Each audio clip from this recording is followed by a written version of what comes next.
Well, after a bit of a delay, I'm here to tell you about, well, first of all, why I was at PAX West, and second, what happened at PAX West. With Lagoth Xanta's reliquary in hand, the heroes entered Castle Longskull, ready at last to battle the Wraith.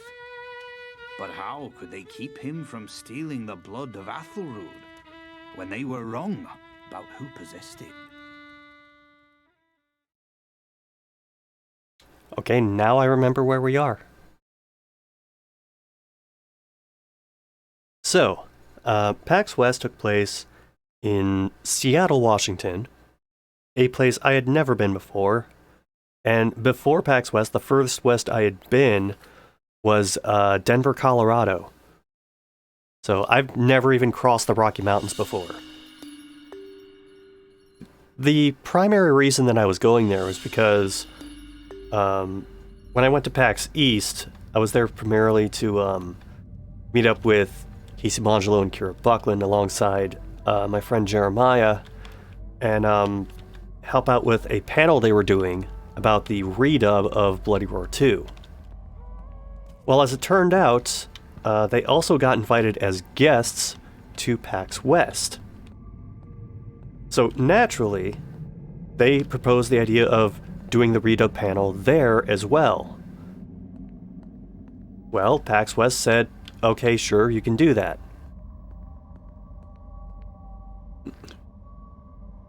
Insert Simpsons clip of Homer laughing at Seattle being a funny... Oh, jeez. Get the Simpsons reference out of the way already. Love it. So...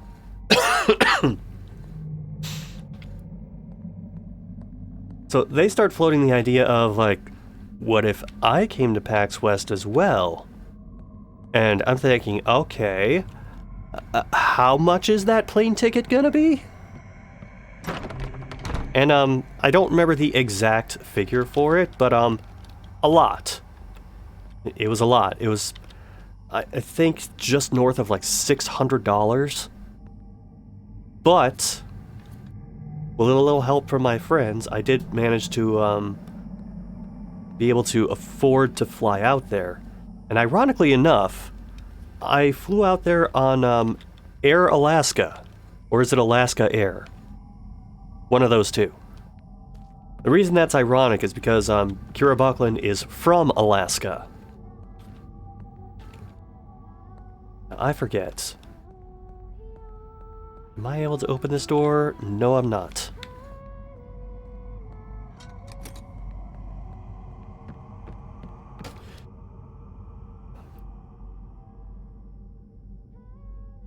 So this is something else that's a little, something else that kind of threw me off about PAX West was the dates for it.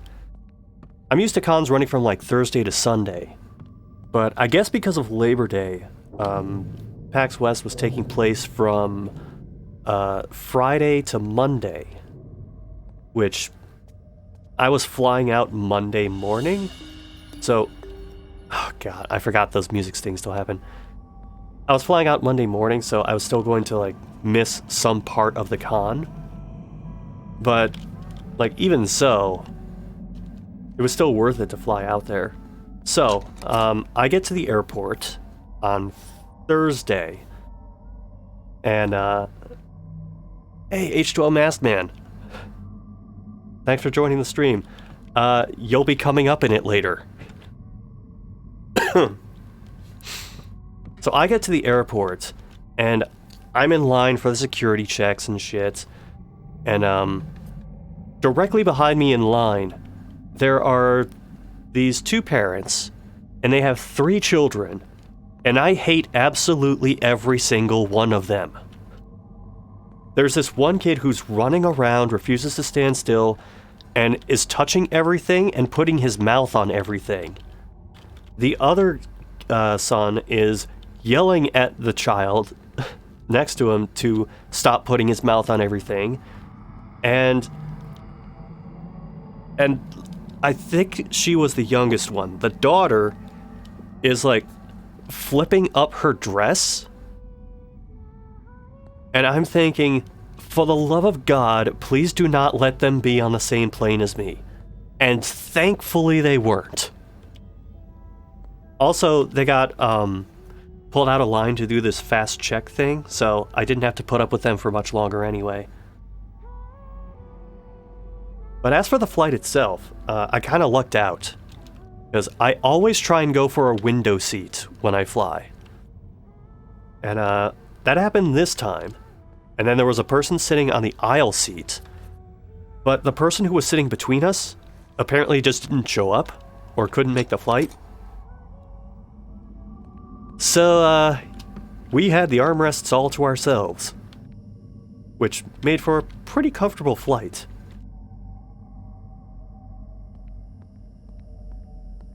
Now, I mentioned before that, like, Seattle's the furthest west I have ever been, so implicitly that means that I've never been past the Rocky Mountains before.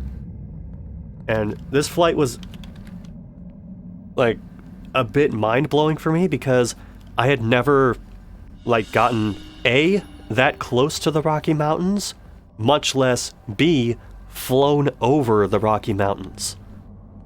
So when I go back to my footage, there's going to be a bunch of shots of me, like, pointing the camera outside the plane, just, like, looking at the mountaintops, sticking up through the clouds and going, oh my god, I can't handle this.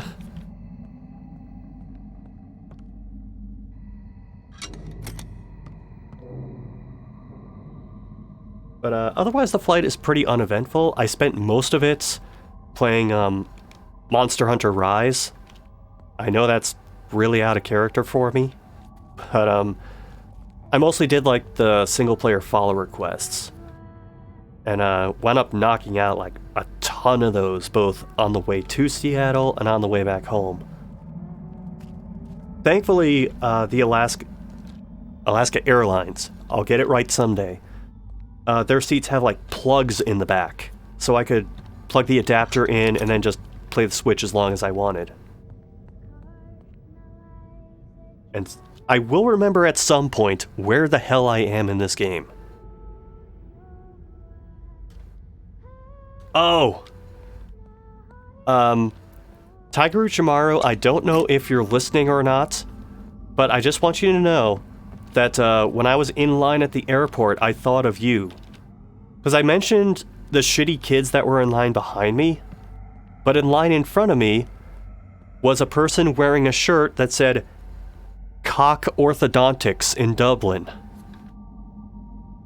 I have not verified if that is an actual orthodontics office or not, but I want to.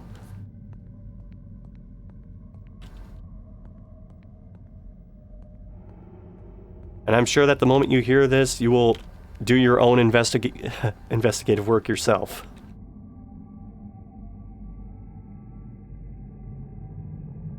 So, I land in Seattle. It was kind of weird looking out the window landing in Seattle, because, like, the runway just seems to, like, appear under you.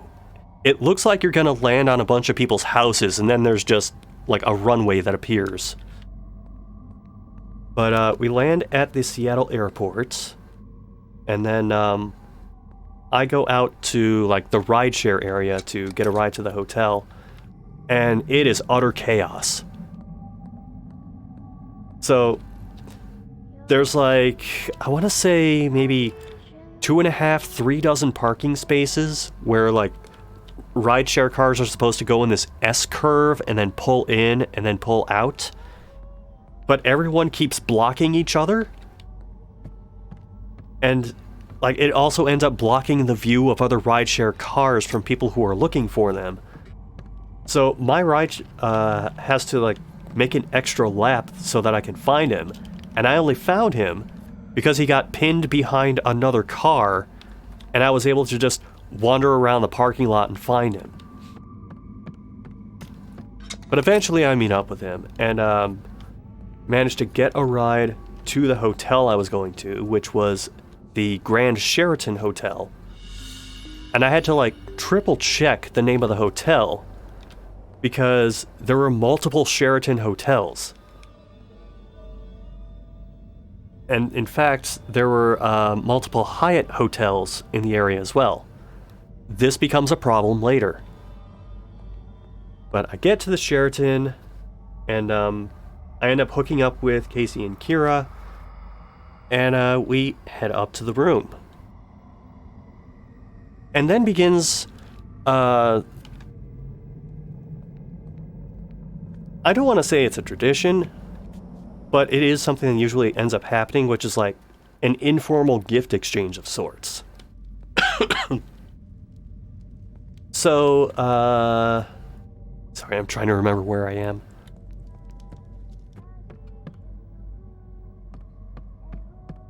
So, I brought a couple of things. I brought a Cane's gift card for Kira, because I know that she's, like, all about Raising Cane's.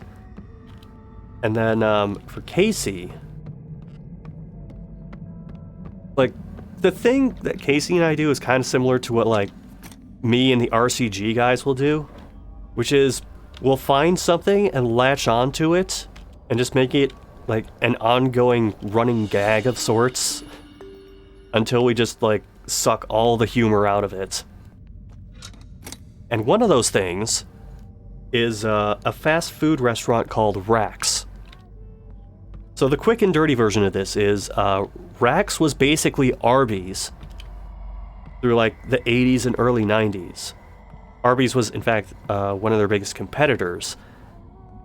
And oh, okay, now I remember where I am. And they just made a ton of poor decisions. Like, they started putting buffets in their restaurants, serving pasta and pizzas and shit, and just having a major identity crisis. Goodbye. And that sunk their popularity. Again, take us unawares. But, I'm gonna let this play out. I am pleased to have served you well, O Yadis. Here, take the child.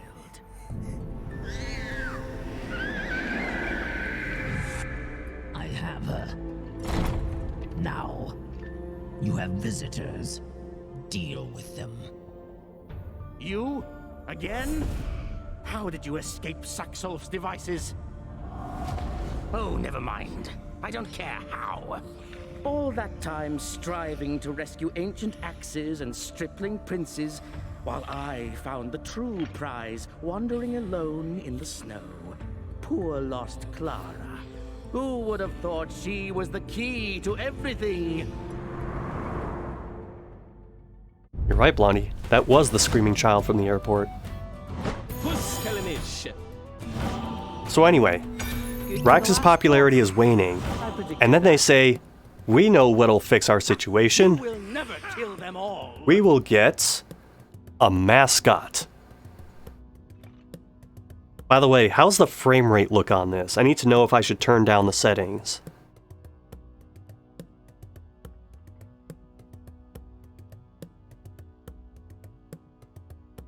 Because, like, I know OBS looks like a slideshow, but OBS doesn't always reflect what the stream itself looks like.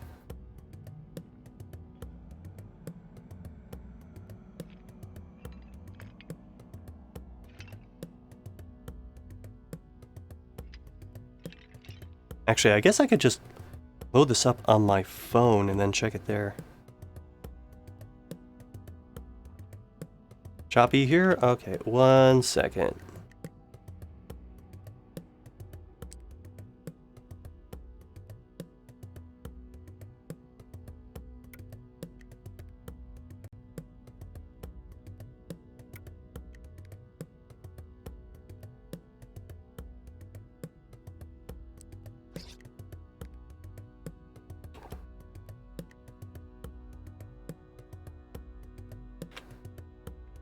Alright, did that improve anything?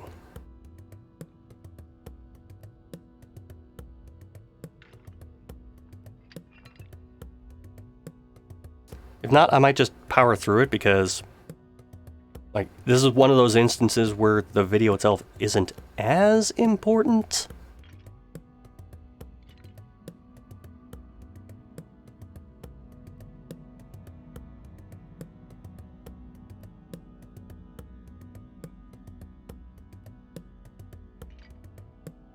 Alright, well, if you could give me a number for a frame of reference. Actually, hold on. I'm just going to pull it up on my phone and see what it looks like.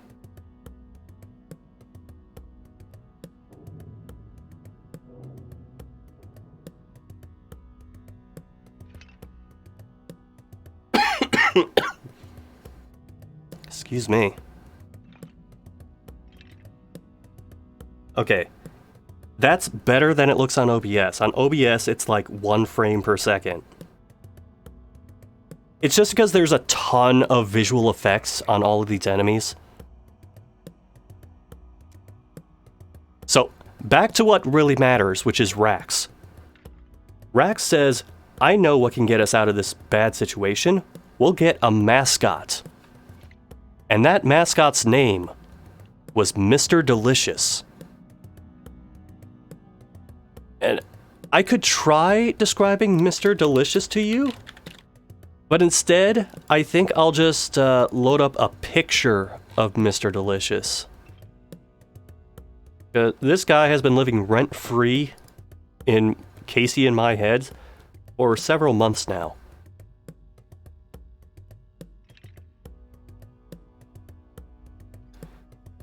This is Mr. Delicious.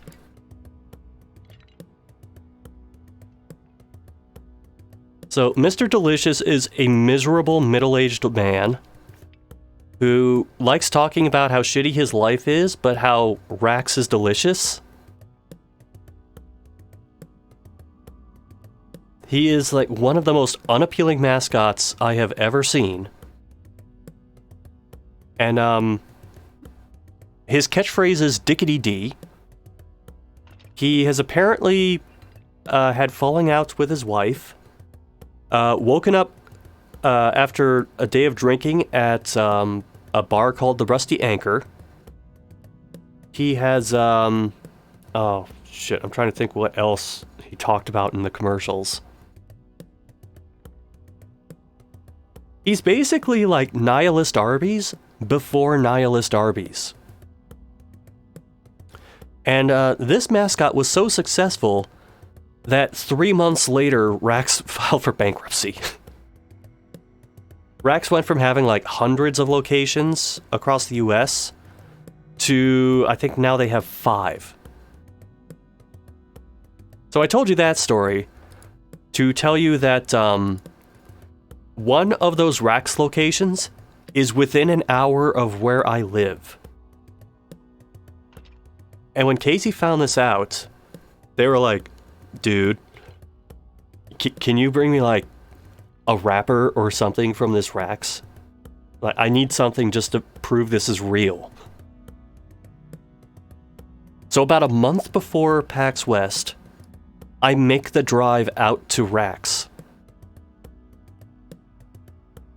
And I'm gonna be honest, it was really sad. If you remember me posting on Twitter something about like, have you ever had a meal so depressing that it feels like it's still sitting in your stomach 12 hours later? It was Rax.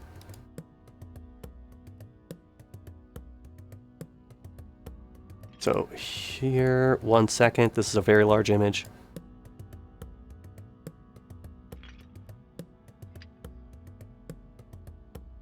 This is what the outside of the Rax looked like. You can see, like, part of the underside of the roof is coming apart. One of the lights is falling out. And I'll show you, like, a shot I took of the inside of the Rax as well. That's the dining area. There used to be, like, a buffet thing in the middle. But then they realized, oh shit, this isn't working. And then they took them out of there. You can see that, like, nothing here has been updated since at least 1992. And, it probably won't surprise you to know that, I was the only person in that place, like, ordering food. And, there were 3 people working in there, and the system that they use is so antiquated that they don't even, like, use computers for ordering. They just have a person, like, take your order at the cash register, and then the person turns to the right and then yells the order at somebody 20 feet away. And this is the front counter. I want you all to take note of the chains hanging in the background that are not attached to anything. Gives this a nice little, like, Silent Hill vibe to your fast food. Also, like, parts of the ceiling are in a state of decay.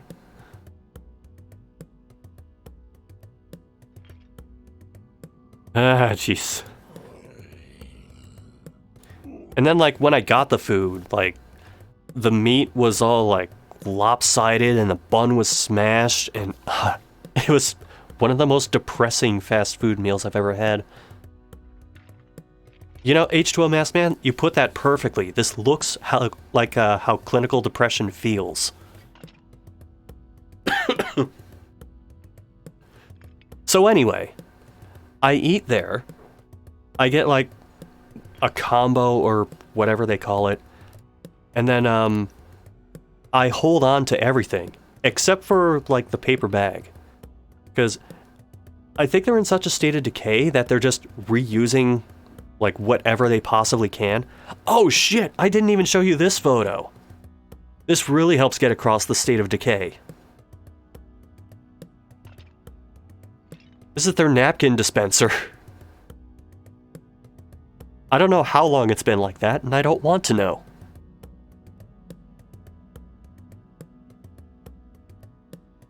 So, they serve you fries in the drink cups. And they don't have branded bags, they just have, like, generic brown lunch sacks for all of their food. So I said, okay, I gotta bring something that has the Rax branding on it, otherwise it doesn't really count. And I'm not bringing the food, because airport wouldn't like that. So I decide I'm gonna bring the easiest thing to transport, which is the wrapper. So I, like, finish the meal, wash off the wrapper, and then dry it. And then fold it up, pack it with me, and bring it to PAX West. And I present this to Casey, and I go, oh, holy shit! Oh my god. Like, it was a way bigger reaction than I was ever expecting it to get. But, yep, here it is. So I also got them Tony Hawk's Pro Skater 3 for the N64, but more importantly, I brought them a Rax wrapper. And this is how PAX West became Rax West. I also got them a copy of SSX on the PS2, which they have primarily used to store the Rax wrapper.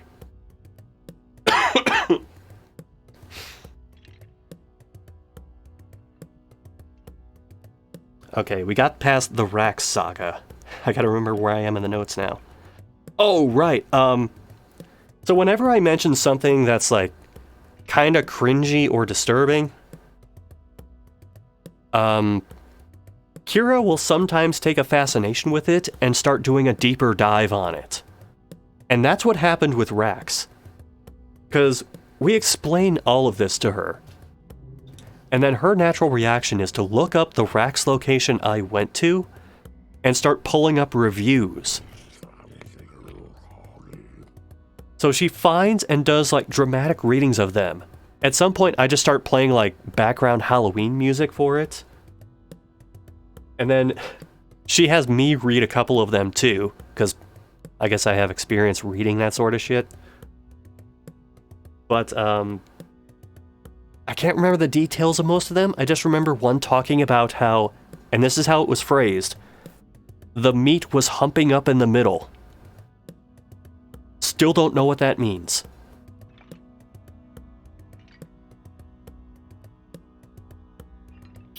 Now, I know that, like, a hallmark of these has been Creepypasta Rax when sooner than you think.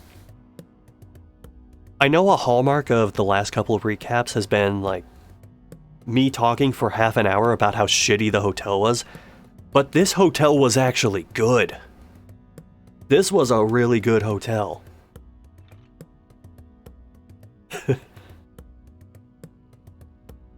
Like, there was way more space here, than in the PAX East location. There was more floor space in the bathroom of this hotel than there was in just the whole hotel room of the PAX East hotel. And they did something that I almost never see at a hotel, which is they include hand soap. Like, not just a bar of soap that's generic, like, face, like, wash stuff. Specifically, hand soap.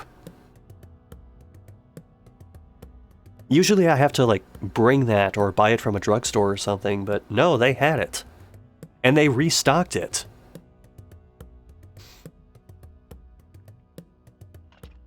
So I didn't get into the hotel until, like, sometime after 10. So, we tried going downstairs to see if it was still possible for me to, like, either get my wristband or get my badge, and we couldn't do either of those.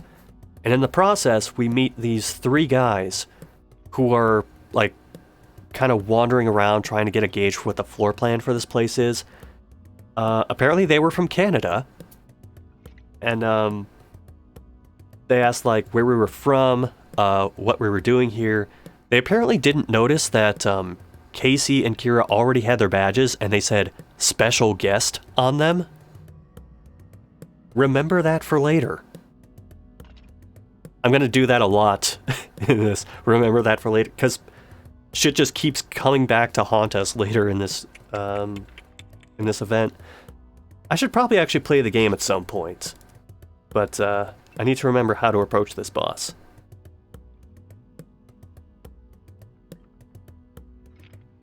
Okay, Short impossible. Not affected by crowd control. Immune to armor rend. Ah, jeez. Caster's delight for this one.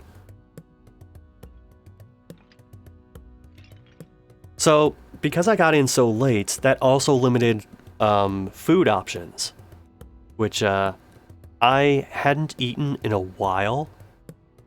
So I was just kind of in the mood for whatever. And whatever in this case was the International House of Pancakes.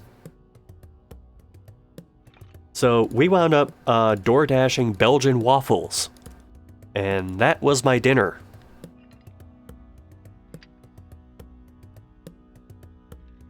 There actually was, like, food that you could get on the plane, but I completely forgot to do that. And truth be told, I was kind of nervous for the flight, so I just said, I'm just not gonna eat anything.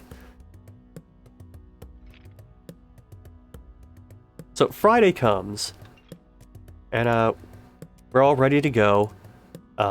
We get on the elevator, and I'm just looking at the names of, like, the meeting halls and the floors and shit like that.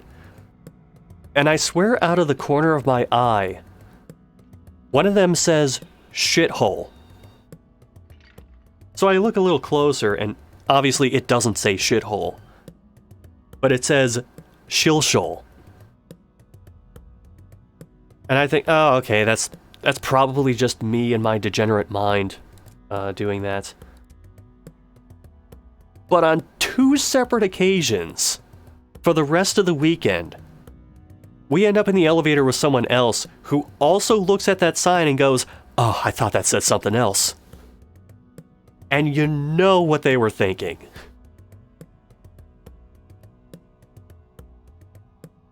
So, one thing I need to explain about PAX West, and this was a major departure from how PAX East was set up. PAX East was in one big-ass convention center. Everything was in that building. PAX West, not so much. There's the Seattle Convention Center, and then there's, I think, 4 other buildings where events are happening. There's the Sheraton we were staying in.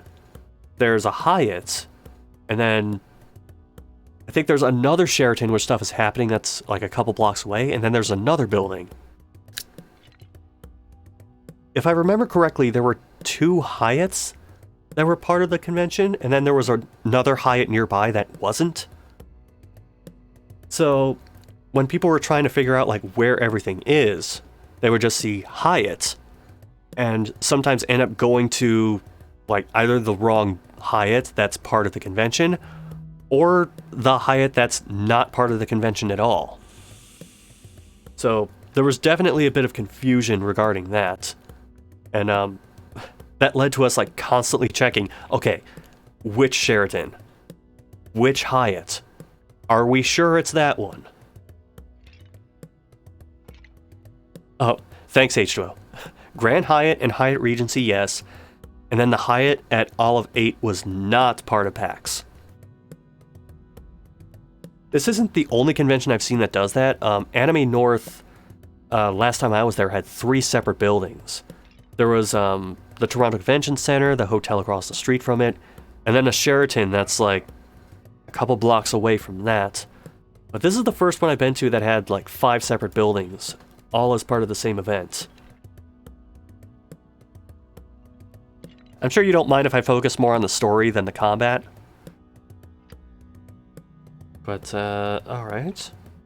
So, like, the first thing we ended up doing was an autograph session. Because, like, we were both wiped out from the previous night. And just decided, screw it, we're gonna sleep in a bit, and then just wake up, get ready, and go to their first autograph session.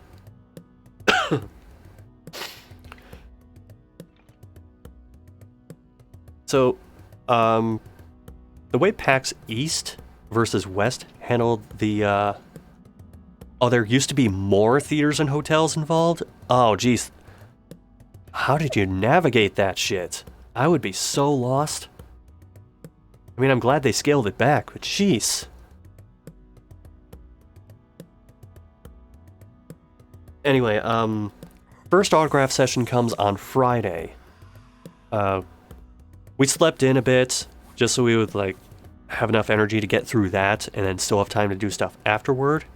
Even though we kind of didn't, but anyway. PAX East basically just had one big-ass line, and then, like, just cut it off at a certain point when they thought there wouldn't be time to get through everybody. PAX West, that wasn't as much of an issue. And I'm wondering how much of that is people not realizing which Hyatt the autographs were taking place in. Because,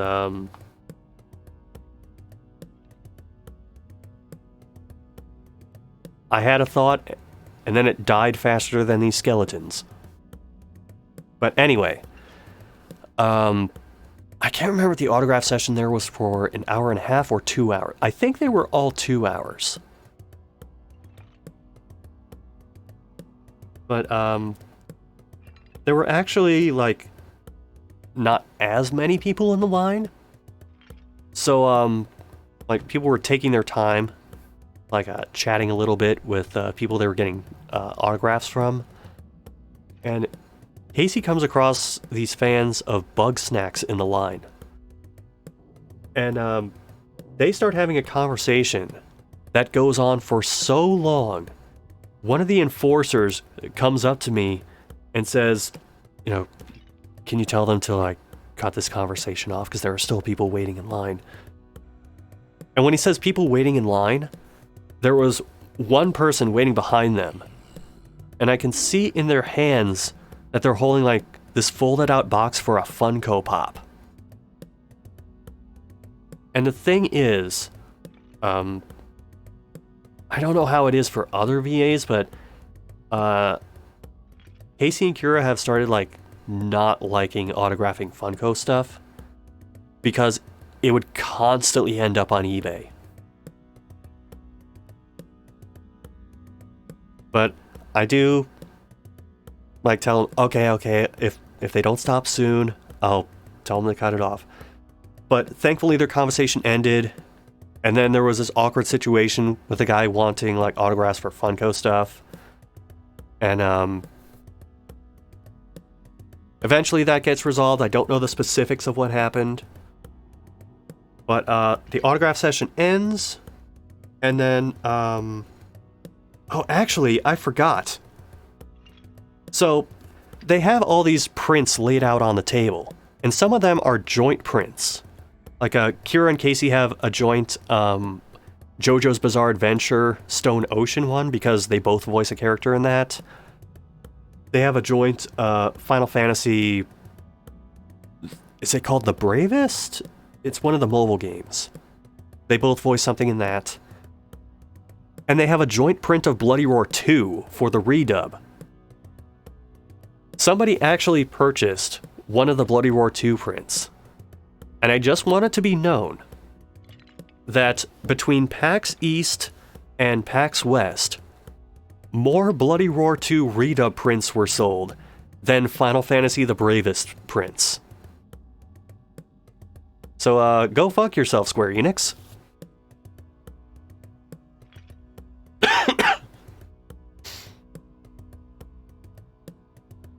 So, like, after the autograph session ends, they don't even have time to, like, go to the expo hall yet, because they have to meet up for this voice acting panel that's happening later in the day.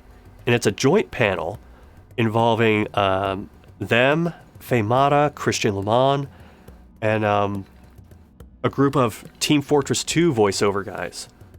It was, I remember there was, what's his name? Patrick Seitz, John Patrick Lowry, Gary Schwartz, and Ellen McLean. So we all meet up with them in the lobby of the hotel we were staying at. And I just gotta say it right now. Ellen McLean is one of the sweetest people I've ever met. Ellen is so considerate of other people around her. Like, even though, like, I'm nobody. I'm just this person who, like, hangs around with Casey and Kira. Like, she makes the effort to, like, know my name, know who I am. And I'm thinking, okay, she's just being polite, and I can respect that. But here's the thing. 2 days later, and this is fast forwarding, I know, but we do the last autograph session for Casey and Kira, and then the TF2 people set up right afterward. Ellen McLean is among them, and she says, like, it was nice seeing all of you. Nice seeing you, Casey. Nice seeing you, Kira. And then she turns to me and says, nice seeing you, Scott. And I'm like, what the fuck? Like, as someone who constantly fucks up people's names, like, I can't fathom, like, remembering the name and matching it to the face of someone that I just incidentally met for, like, a couple of minutes.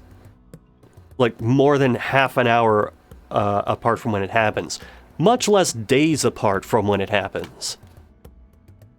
But that blew my mind. So anyway, I know Casey was thinking going into that panel that, okay, these are like older, established veterans of the industry. I should probably be careful about what I say during this panel. You know, not do anything too risque or anything like that. And then John Patrick Lowry talked. So they're doing their introductions, and part of John's introduction is him saying, I'm John Patrick Lowry, I voiced, you know, so-and-so and so-and-so. And then he says, I said I'd sleep my way to the top, and this is as far as I got, but I get to sleep with GLaDOS, and I think that's pretty cool.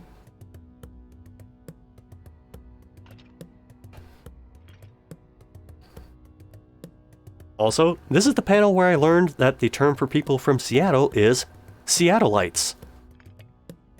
Either that, or, like, actually, is there anyone who can confirm that that's what that is? I just want to be sure. I mean, Seattler sounds a little awkward. But, like, no one says otherwise. Cool, Seattleites. That is it? Okay, thank you.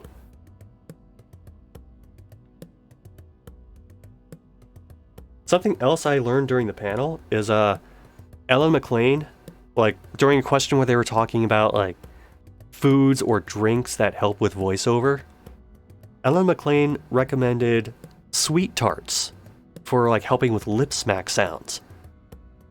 And the child in me screamed in joy because that was one of my favorite things to have as a kid, was sweet tarts. And apparently now I have an excuse to go back to eating them.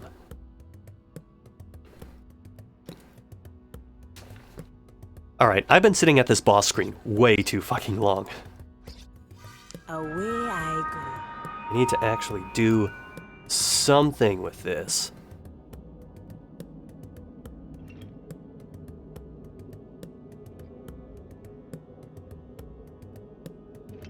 But at the same time,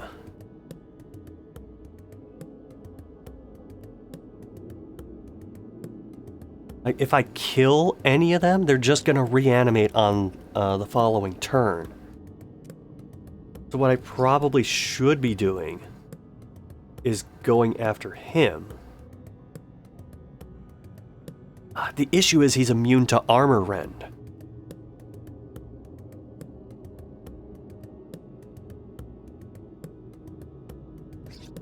Tell me what you need. Is this gonna work? You're as weak as 10. No.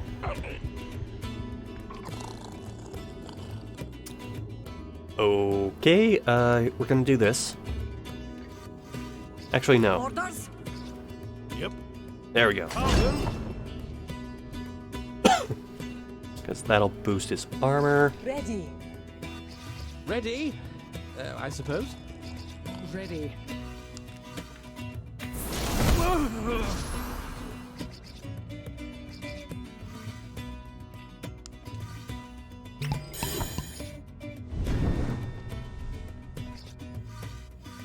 Aye. Blood for blood on that.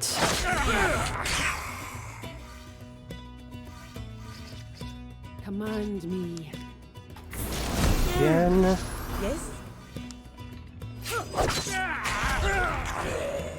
Yes? Oh, good. Critical. I? Slunge.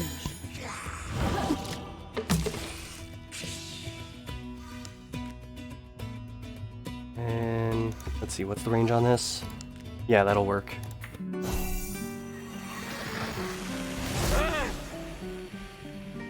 That should help deaden some of his attacks for the next round.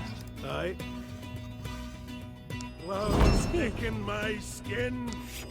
Aye. Armor of spirit. Am I supposed to be doing And you two just hang in there. You think I can't counter that? Let me by.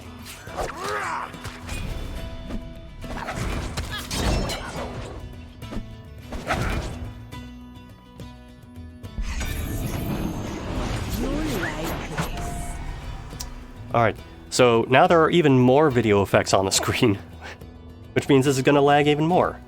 So let's just tell another part of the PAX West story. Jesus. So another funny thing that happened before PAX West is Casey and I were looking up, like, local joints to, like, find food. And one of the ones that intrigued us, for the name alone, was Dick's Drive-In, which is sort of like this, I don't want to say like old style. The architecture is like an old style like drive-in burger place, but it seemed all right. And we were thinking, maybe we'll go there sometime. And after the panel, we were just like casually milling around with some of the people there, and there was actually another voice actor there named Casey who was moderating the panel. And Casey Mangelo asks other Casey like if he knows any good places to eat. And other Casey says, like, if you just want something quick and dirty, there's Dick's. And then that led to a bunch of quick and dirty Dick's jokes. And then I'm like, wait a minute. What's the full name of this place? And other Casey goes, oh, it's Dick's Drive-In and whatever. And both Casey and I are like, what? We were looking at that place before we got here. So we meant to go there, but we ultimately didn't. And that's one of the only regrets that I have, like, coming out of PAX West. What we instead wound up doing, at the time it was for convenience, although it ended up not being so, was there was a mall nearby that had a Johnny Rockets in it. So we figured we'll just go there, get something to go, and then just like walk it back to the hotel room. But this Johnny Rockets either like it wasn't well organized or they were short-staffed, because everyone seemed to be doing everything, and the line was moving really slow, tables weren't getting cleared fast enough. We were just brought up to the register to order takeout, and it took like a solid 10 minutes for someone to actually take our order. And someone did like take our order and then like charge a card. Casey signed the receipt, and then nobody took the receipt. And this is like that little devil and angel on the shoulder scenario where you're like, well, if they're not taking the receipt, then there's no reason that... And then the angel's like, no, you gotta give them the receipt. And fortunately, someone realized, oh shit, we gotta get the receipt, and actually took it. So the food took a while to get out, but eventually we got it. We take it back to the hotel room. And here's the thing. I have seen a number of things fucked up with fast food or takeout food, but there is one thing this Johnny Rockets got wrong that I have never seen like any of those get wrong before. They screwed up the napkins. Not in that like they didn't include them, but they put in napkins that's... Okay, the way that they were stained, it looked like somebody had wiped themselves with them. You'll get me a Dick's shirt some... dude, you've done enough. I know we're not at that part of the story yet, but you've done enough.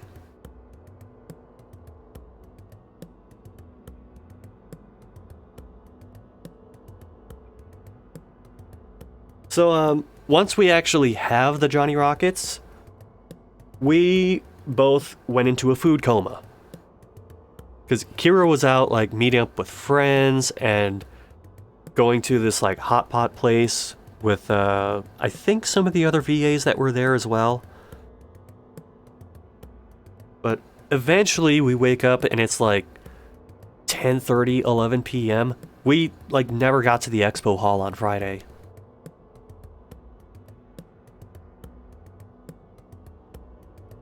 So Kira eventually comes back. We're eventually both awake. And we're just like perusing like videos and music on YouTube. And then all of a sudden, Kira like recommends this group called Mustard Plug, which is a group that's like both Casey and I had completely forgotten about.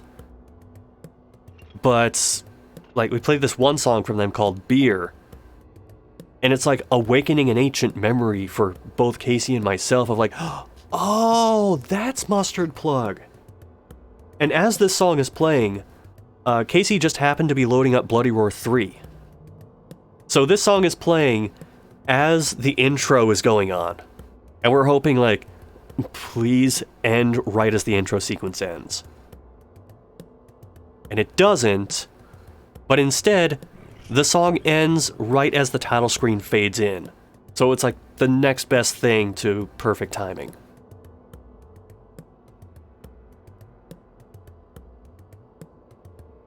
Now I mentioned videos as well, because I can't remember how we got to this point. But I just started looking up like, oh right, it's because Casey was talking about Deborah Wilson and some of her voice work. And I associate Deborah Wilson with Mad TV, because she was a longtime cast member on there. And that led me to go to like other Mad TV cast members like Phil Lamar and then Will Sasso. So I showed Casey like the old vines of Will Sasso spitting lemons for no reason. And then that led back to like some of his skit work on Mad TV. And I pulled up this. It was only on one show, and it was 3 quick skits of Will Sasso doing an Elvis impersonation. It is one of the absolute dumbest things I've ever seen. And yet it's hilarious, because Will Sasso just puts everything into this Elvis impression. Talking about like flan cake and hot dogs.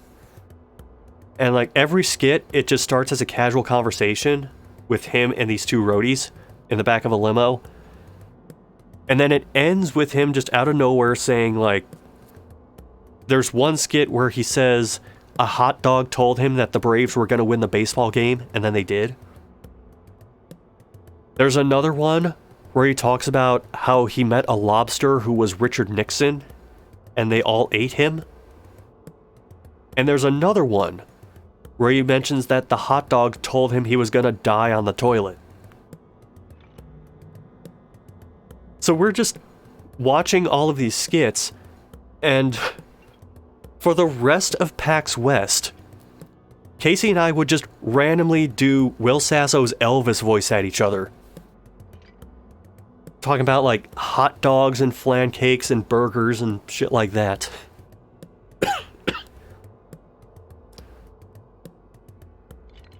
It's funny to no one except us, but it's funny to us.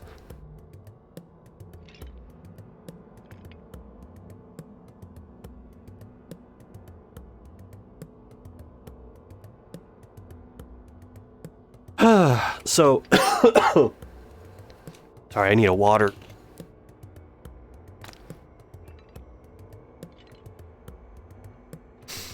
Whew. So, Speak. oh, I really should have used meditate. Of course I think of that now.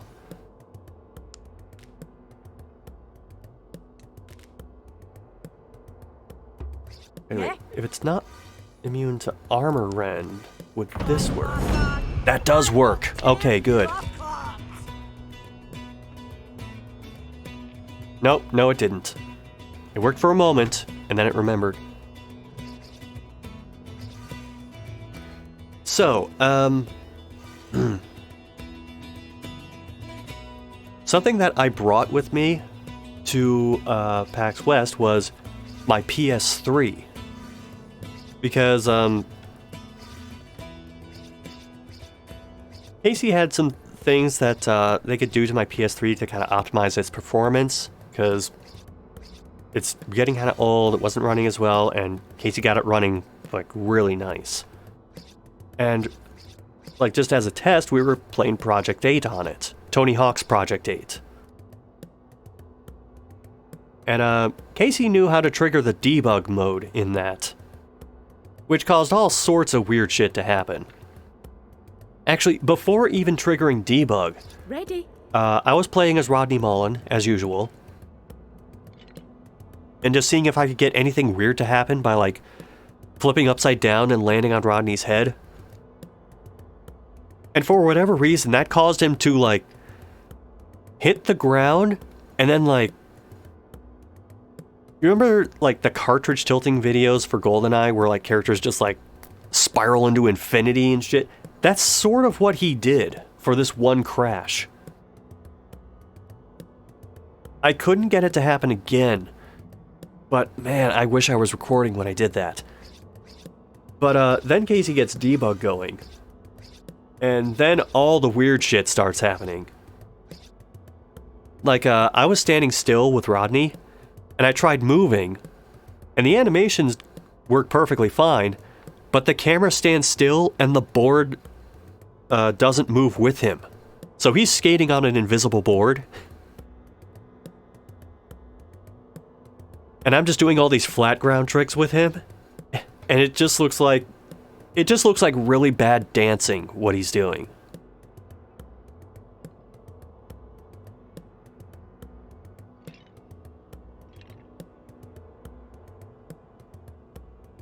Okay, I'm going to attempt to fight this boss for a little bit.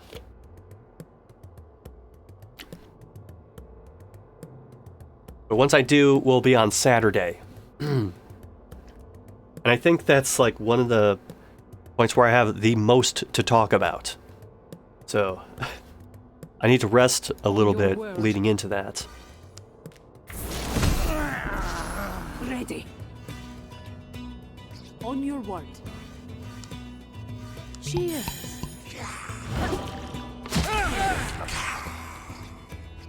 Hang on. Oh, I need some crits. Yes? I need some crits bad. Here. Orders. 33, 20.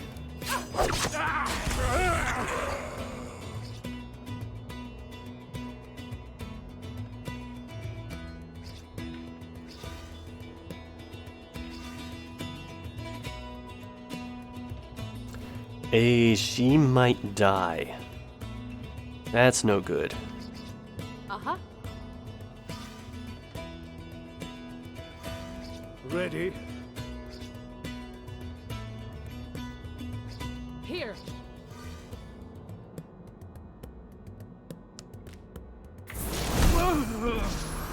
Speak.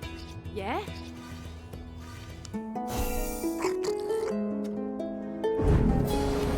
On your word. Now we're talking.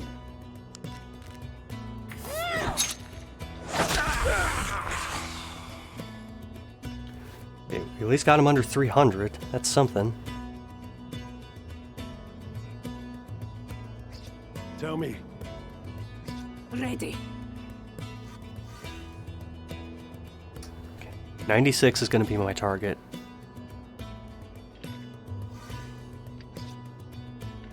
Speak.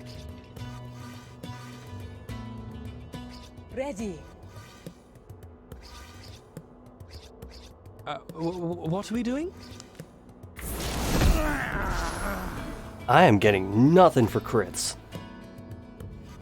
Fuss Hellenish. On your word.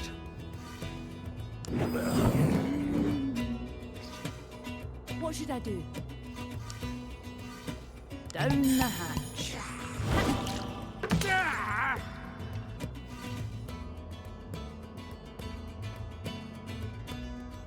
On your word. Matan! Give me strength. Uh-huh.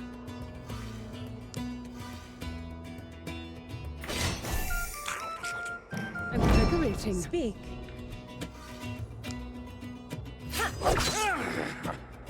I'm not even getting crits with the thief. Maybe it's mad at me for not playing for so long. Aye.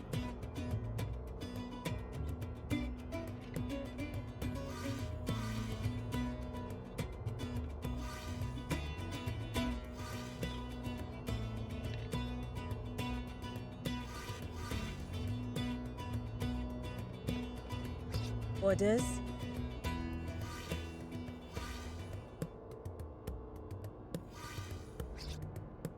Ready.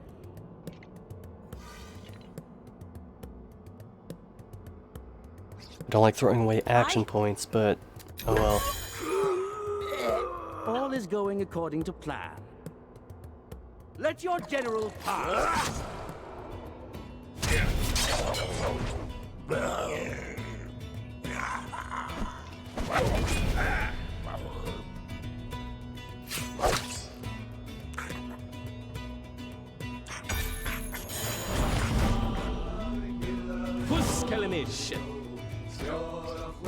Ready.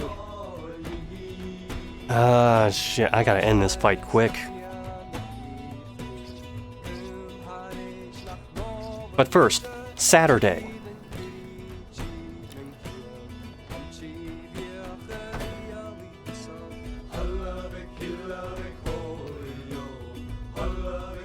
So, much like with Friday, Saturday, our day pretty much started with autograph signing, which slowly over time, I went from like guy who sits like a certain distance behind the desks and just makes sure fans don't do anything stupid, to like person who actually helps like process transactions and like keep the line moving, shit like that.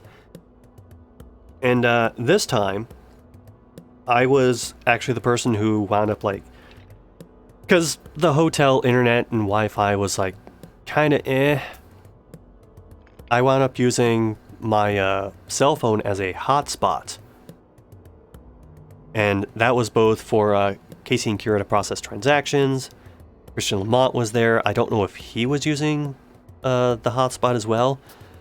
But Faye Mata was also there, using the hotspot, not just for processing transactions, but also to stream the signing. And speaking of signs, before PAX West, I created a poster board sign, which I was intending to get more use out of than I did, which simply said, "Please buy out Konami." Now, the reason I didn't end up using that as much is because, like, even though it wasn't said anywhere in the programming for it, there were Konami representatives at PAX West. And because I didn't want to potentially get anyone in trouble, be it Casey or Kira or limited runs somehow because they have like a working arrangement with Konami, like I didn't want to piss anyone off, so I refrained from using it like on the expo floor or in front of them if I heard they were nearby. But there was one time where I used it. Because I figured, well, since Faye Mata is using my hotspot for both streaming the signing and processing transactions for it, I will accept my payment in the form of flashing the "Please Buy Out Konami" sign on her stream. I don't know if she realizes that I did it, but the video of it is out there. Hi, Max Mushroom. We're on Saturday. How I got blacklisted from Konami. Look, if I'm not blacklisted already, I am well on my way.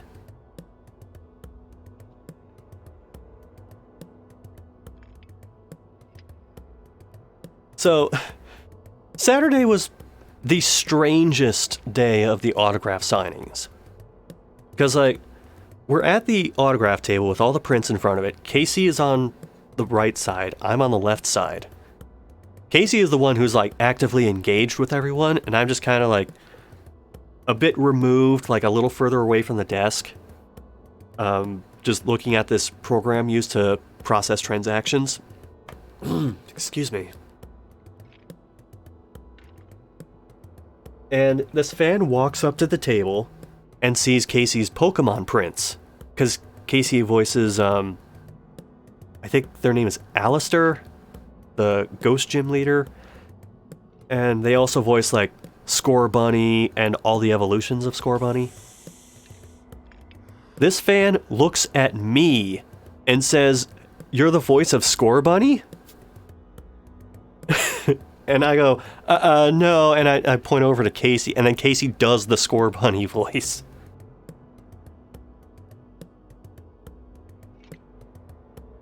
So that on its own would have been funny. But in the process, there was also an enforcer who was doing like the occasional checks on like all the people who were signing autographs there. And they're basically doing a roll call. So they point at Christian Lamont and go, "Christian Lamont." They point at Casey and say, "Casey Mangelo." They point at me and they say, "Kira Buckland." So for one brief shining moment, I was Kira Buckland, the voice of Score Bunny.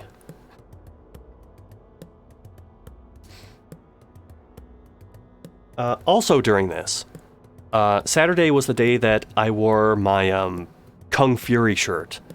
The bright red with the like yellow cobra on the front of it and Kung Fury written across it. Before the autographs even started, one of the people in line looks over to me and goes, "Excuse me, is that a Kung Fury shirt?" I'm like, "Yeah!" Like, I'm so happy someone recognized it. So, autographs are going on. It's slower on Saturday, which is weird because, like, everywhere else that you go, usually Saturday is, like, the busiest day for autographs. And I don't know if it was, like, confusion about where to go, or if, for PAX West in particular, that's just naturally not as busy a day, but, yeah, there wasn't too much going on.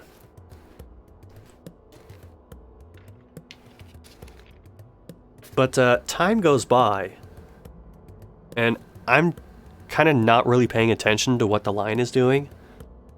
And all of a sudden, Casey kind of nudges me and goes,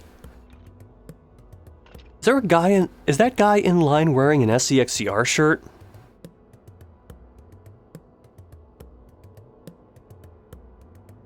And I look up, and yep, there it is. Dude's wearing one of the SCXCR shirts from my shop. Like, that's one of those things I set up and just expect no one to ever use. But, yeah, it was there. And I need to give context to this. So, like, I still struggle with, like, dealing with the idea that I have anything that, like, qualifies as a fan. And I still do not know how to properly respond to it. Because, like, the first thing I said after realizing, yes, there's a guy wearing an SCXCR shirt, is, like, I asked Casey, "Can I just hide under the table?" Because I don't know how to process this.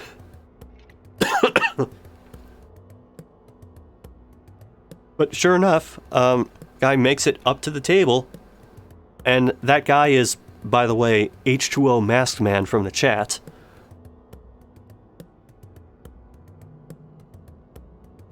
And he told me about, like, the fucking adventure he had to go on to get that shirt in time for PAX West, and the miles he had to drive to be able to get it from where it was dropped off, and then he, like, dropped some, like, Crystal Pepsi and a couple different versions of Mountain Dew at the desk, and I'm like, I don't know how to handle people being nice to me.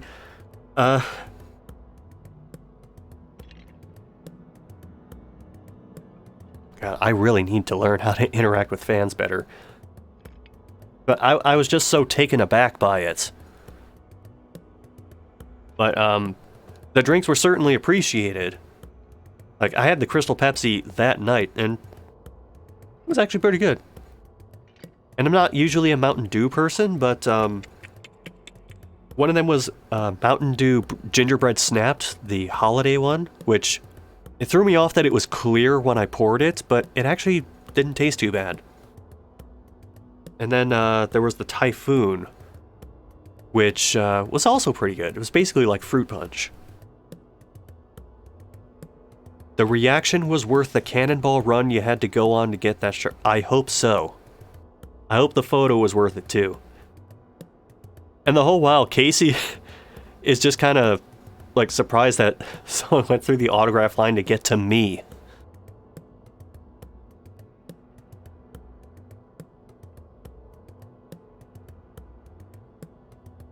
But yeah, bottom line, I really gotta learn how to interact with fans better.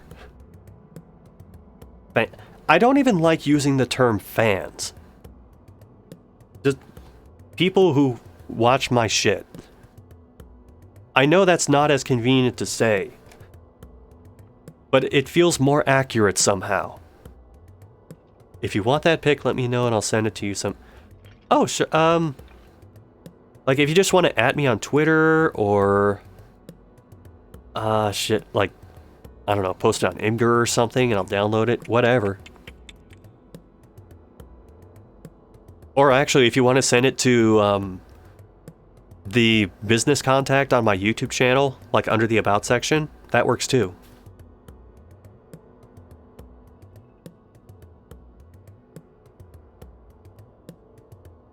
So, that happened. And then there was actually one person in the line who was trying to get an autograph from everybody. It was this older guy who had this, like, it was like a mouse mat that's like designed to cover an entire desk with this really nice artwork on it.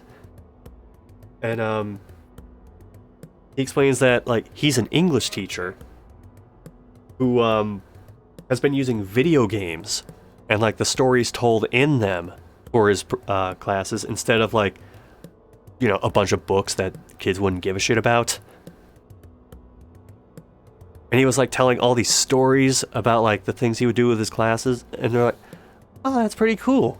And he was getting, like, this mat sign so that he could raffle it off to someone in the class. We're like, oh, that's cool. And I know what someone's thinking. It has not shown up on eBay. And he actually did, like, prove that he was, in fact, an English teacher and he had these classes and shit like that. They're like, oh, that's a good use of that. I wish my English teachers did something like that. So more time goes by, and, like, one of the last people that Casey sees in the autograph line is someone who takes a PS1 complete copy of Galarians and asks them to sign it. Because, aside from the Bloody Roar 2 redub, Casey experimented with other PS1 games. One of them was Galarians. And Casey did, like, redub a couple of scenes from it where they voiced Rion, the protagonist. And apparently that caught enough fans' attention for Galarians that on a couple of occasions, people have asked Casey to, like, sign Galarians-related things. So that was a pleasant surprise for Casey.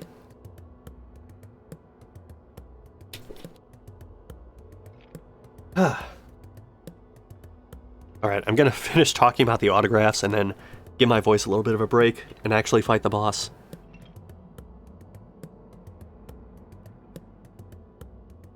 Oh, that is the end of the autographs thing. Alright, time to kick this thing's ass. Yes? Forgive me. Here. Finally, the crits happen. Yes? On your word. Darkness take me.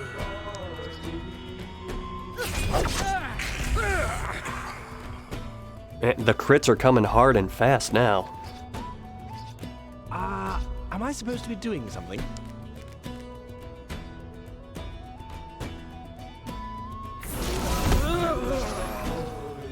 Aye? Yeah? Okay, if I gotta get it down to 96, I'll have to do at least 4 more spells. Command me.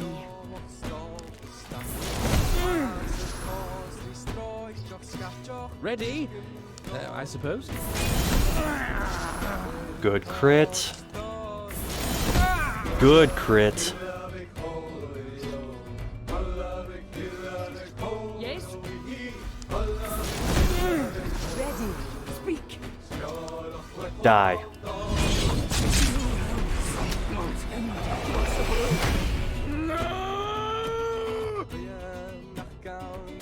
Alright. So, that's technically the hard part over. But now I gotta find a way to kill all of these in the same turn.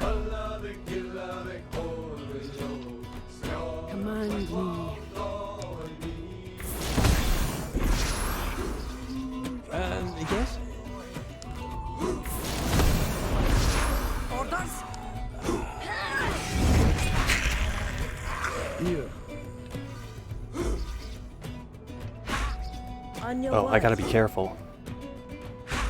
Aye. Bottoms up.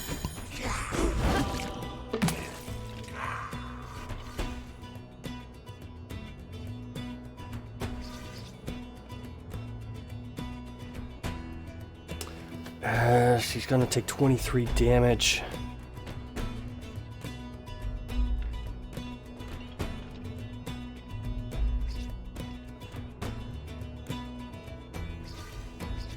What are we doing?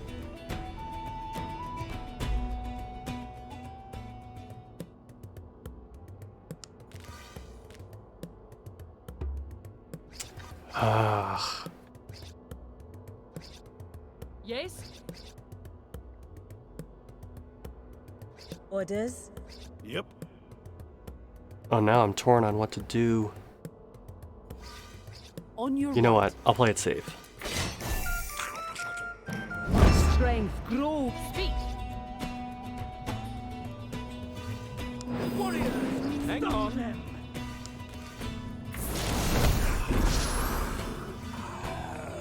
Puskellenish.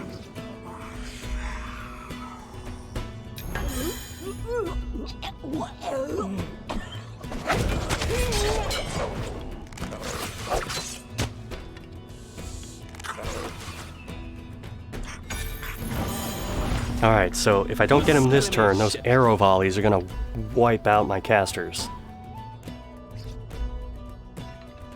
But anyway, so after autographs, we finally get to go to the expo hall. Although, we had a bit of a time getting there because we couldn't figure out how to actually get into the Seattle Convention Center. Like, every door that we walked past was like gated off and marked as either exit only or an entrance for like medical personnel, enforcers, stuff like that. But we went in through the annex, which was attached to the convention center, and then just wound up getting through that way. And as far as differences with PAX East, the main and obvious one was who was there. Namely, at PAX West, partly because of their location. Because Seattle is very close to Redmond, Washington, where like Microsoft and Nintendo have established roots. Nintendo was there, Sega was there, Microsoft had some shit going on there. Weren't as many of the vendors or the much smaller guys, although there was still like a little bit of that here and there. There were some of the same people that we saw from East, though, like Larian Studios basically had the same setup that they did at East. There were a couple others that did the same thing, but Limited Run was there as well, and Casey and Kira actually wound up having like a decent chat with them because a number of the games that they had like for sale at their booth or like being shown off at the like Way Forward booth, which was like directly next to them and kind of attached to the Limited Run space. Yeah, Casey and Kira had voiced in like some of those games. And when they realized like who Casey and Kira were, they were like, "Oh shit, like, do you want this like what was it? It was like a Switch case for Vitamin Connection. Or like limited run shirts. Even though they weren't actually selling limited run shirts, they had some in the back. And they like gave Casey like one or two of them.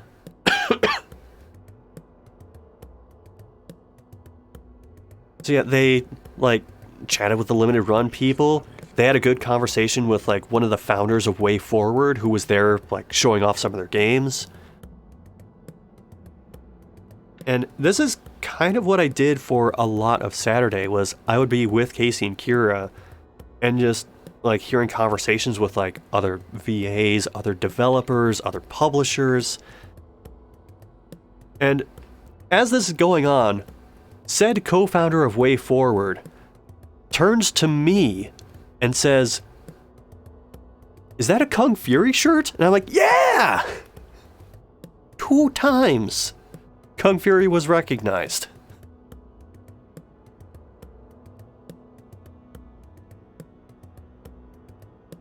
So, this is a radical departure from what I was just talking about. But there are a couple of things that I noticed about, like, Seattle in general that I made notes of. One was that when I was up in the hotel room, I would look out the window and I would see seagulls flying around the city. That's noteworthy for me because, like, the last time I noticed that is when I lived up closer to Cleveland. Because Cleveland is, like, right on Lake Erie, so you'll see a lot of seagulls just floating around in the city. So that kind of made me nostalgic for my old hometown. And, there are a couple other things that I noticed about Seattle, but I'll mention them later, because it fits in better with the story.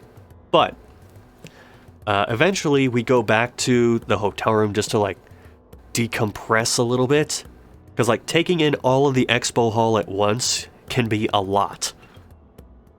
So what I did was I brought this, like, booklet of PS1 and PS2 games, and one of them was Gran Turismo 2. And I brought my memory card with my save data for it, because there's a vehicle in Gran Turismo 2 called the Escudo Pikes Peak. It's this rally racing car, which has 915 horsepower. Which, for those of you who aren't car people, like, an economy car will be in the neighborhood of like 110, 120 horsepower. So yeah, it's really, really fast, and it cannot turn worth a shit. So,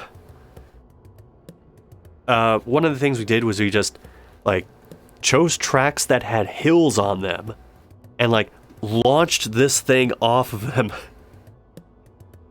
Just to see, like, how the car would respond to it.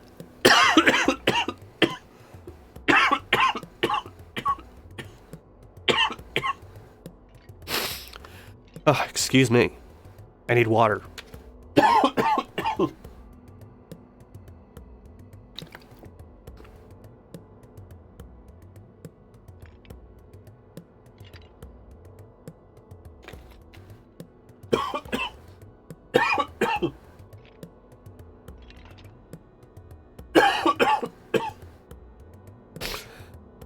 Whew.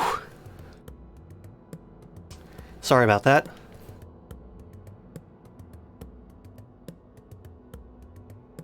Now, another thing we did with this car is we just asked a perfectly natural question: how fast can we get it to go?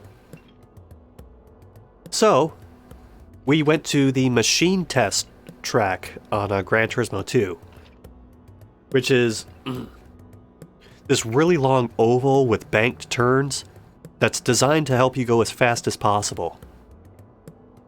There was already a best speed recorded for this, and Casey, on the first try on this machine test thing, breaks the record. I think it was like... oh, what was it? I want to say it was like 247.9 was the record they set. Something like that. So they set the record, and I go, you know, I want to see if I can, like, at least match that. So, I take a turn at the machine test, and I do the whole thing, and I can't really tell if I got the new speed record or not. And then when I go through the menus, it says, new record, and the speed is like 0.01 miles per hour faster than what Casey just did. So by the narrowest of margins, I was able to keep Casey's name off of the leaderboards for my save file.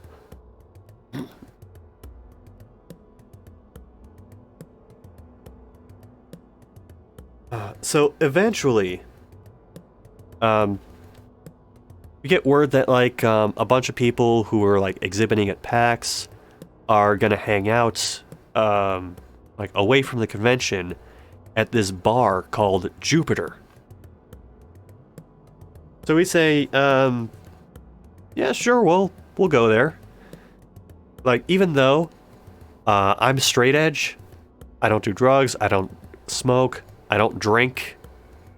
So, like, the amount of times I've been in a bar, I can count on one hand. But I said, you know what? I'm going anyway. And, it was on the way there that I realized there is a lot of graffiti in Seattle. Like, even on the way into the hotel on, like, Thursday, I was seeing graffiti, like, on the backs of highway signs, all over walls. And, like, it was like being in Mark Echo's Getting Up. Like, there was that much graffiti at times. I mean, I kind of didn't mind it because, like, I generally like graffiti that's well done. And the majority of it was well done.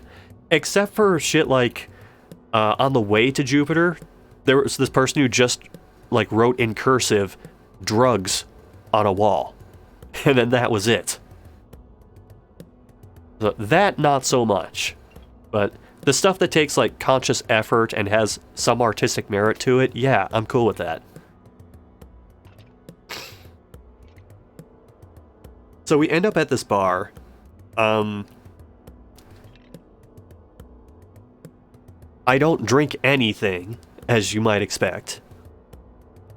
But in the process of this, I'm recognizing some people who are, like, on the exhibit floor. Like, I'm recognizing Way Forward people.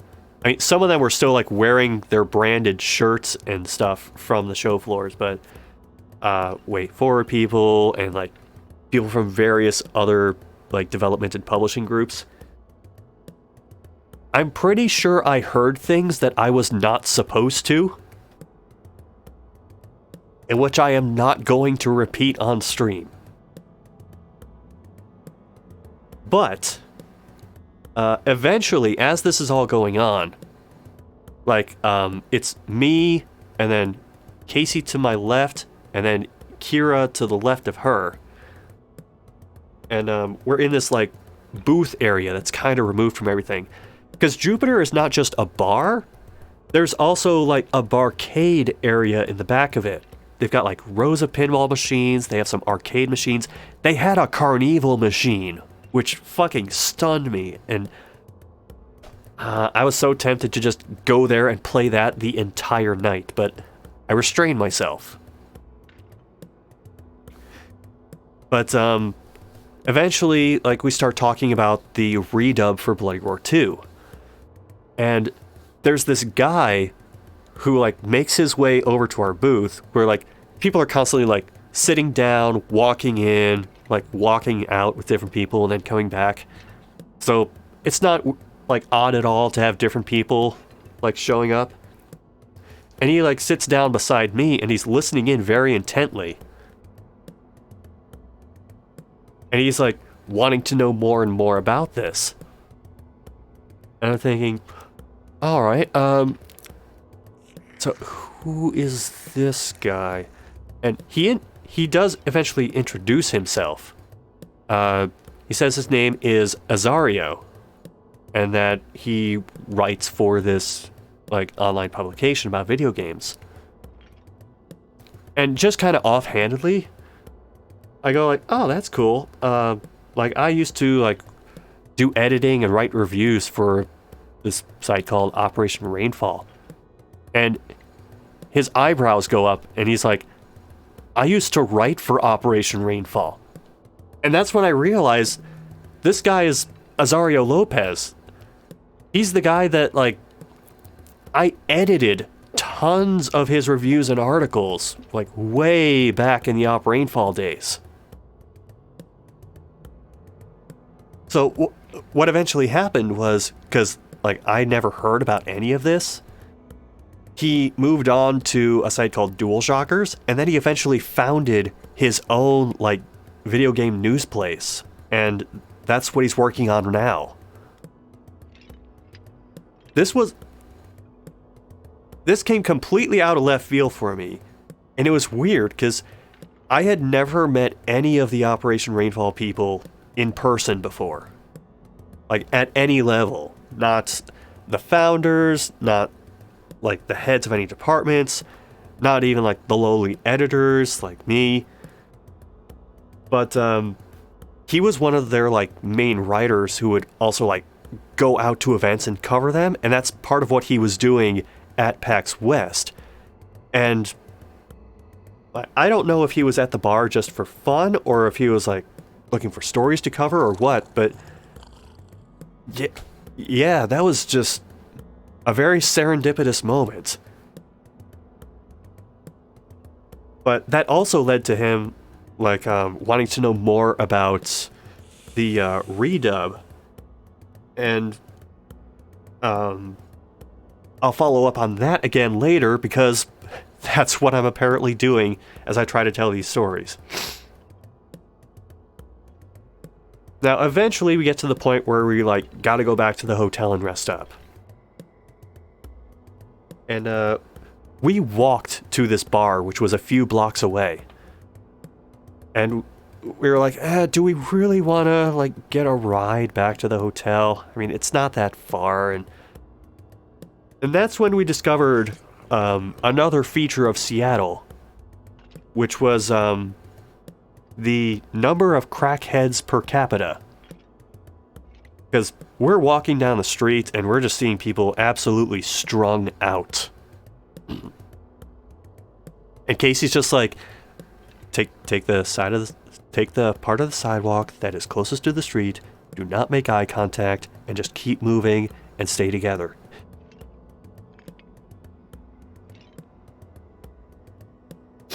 But I mean, we made it back to the hotel without incident. So,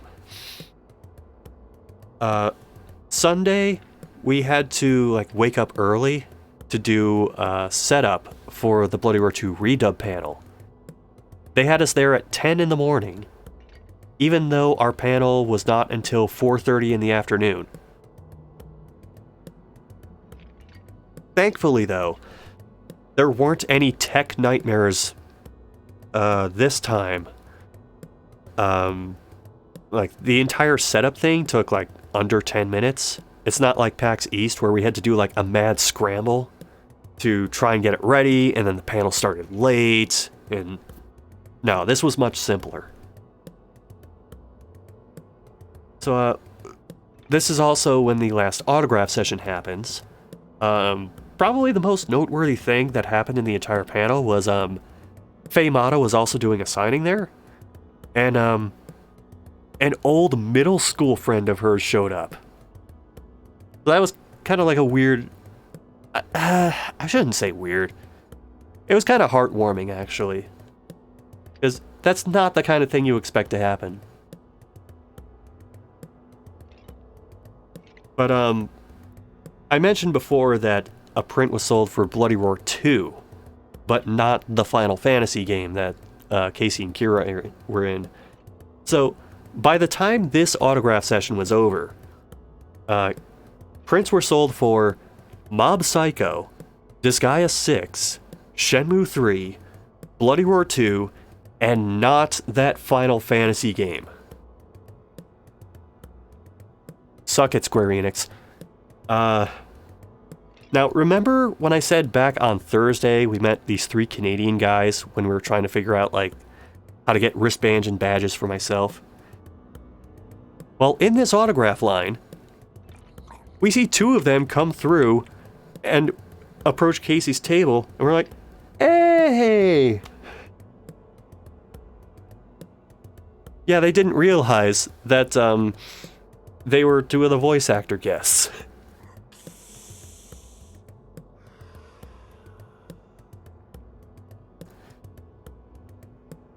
See, I already mentioned that.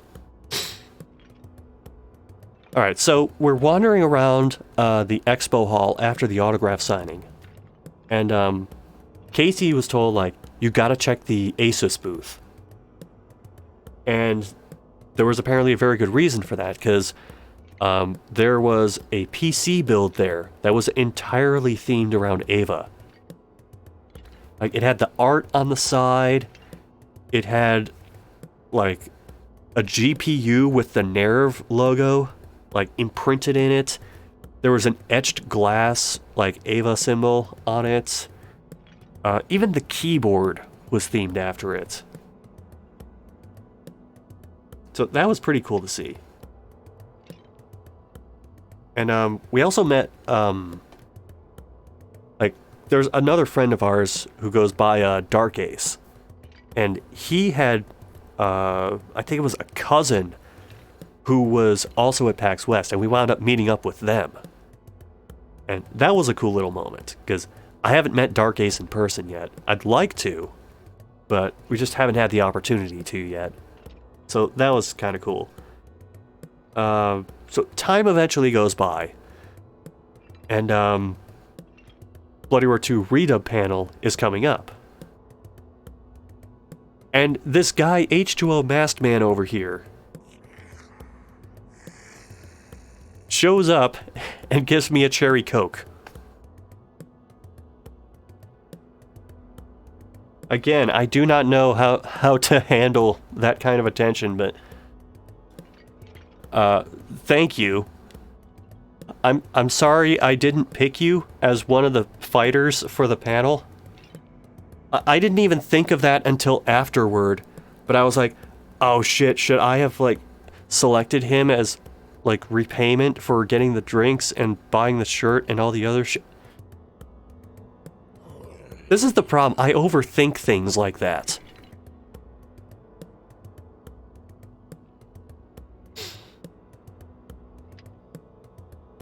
So as for the Bloody Roar 2 panel, and I'm going to try and pay more attention to the fight that's going on. It was a little more organized than before. What should I do? Ready?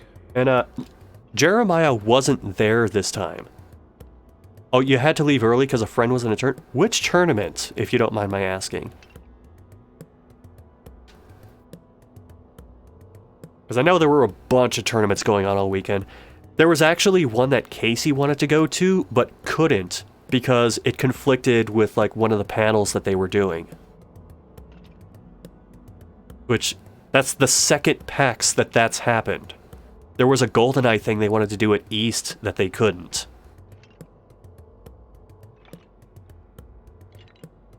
Oh, the Omegathon. Okay.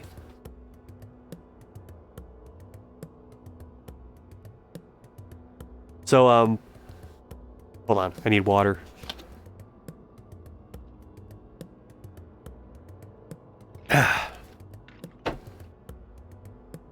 So, for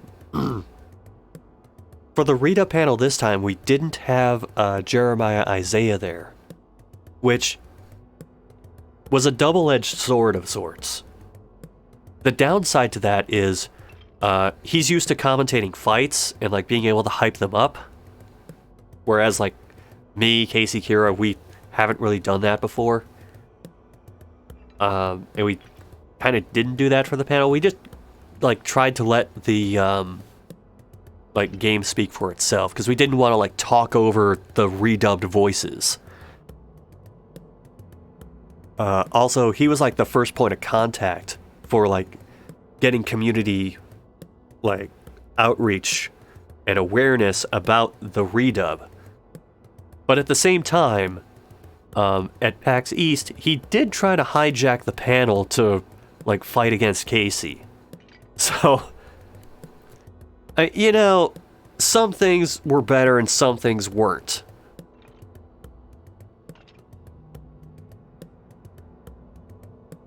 Friend who knocked you out of the semifinals last year made it back to the semis this year, lost due to some unholy bullshit. Oh, jeez, I'm sorry.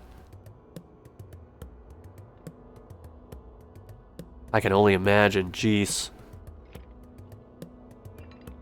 So, going into the redub panel,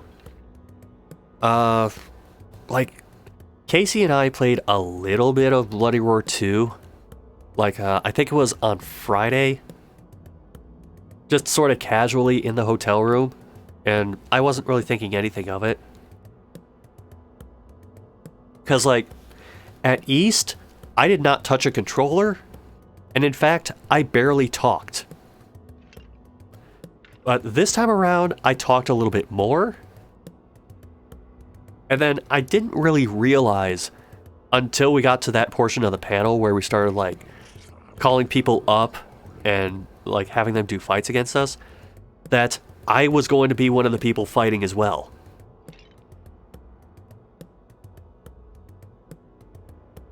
And just to add a little bit of pressure, the way they phrased it was, Kira was the worst, so she'd be the easy fight.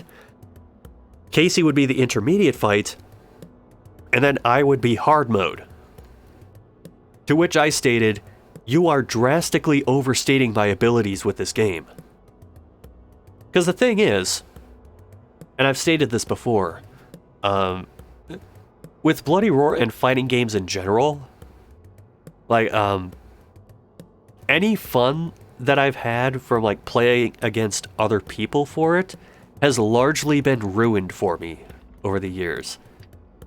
Which is why, like, my biggest attachment to Bloody Roar these days is largely through speedrunning and, like, paying attention to the lore. And the manga, which I'm still trying to translate. Chapter 4 coming soon. But I played along with it for this panel, although, like, I did do a couple things to, like, handicap myself. Like, I didn't use any cancels, and I didn't use any guard escapes. So for, like, the first fight, well, the first fight I did was actually against Casey as a demonstration. And Casey was like, oh, you're gonna pick Sheena, aren't you? And I said, you know, I'm just gonna fuck around for this fight. So I picked Busuzima. And Casey's like, oh, now I know you're throwing the fight.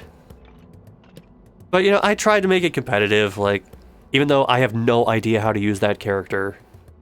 I think I took a round, but Casey ultimately won. The video is up, so someone can instantly fact check this. But, we called up, I think, like, 4 people. It was 4 or 5. I can't remember which. Let's see. 1, 2, 3, 4, 5. I think it might have been 6, actually. I think, like, that's not important. Anyway, so, like, the 3rd or 4th person gets called on, and they want to fight against me. 5? Okay, it was 5.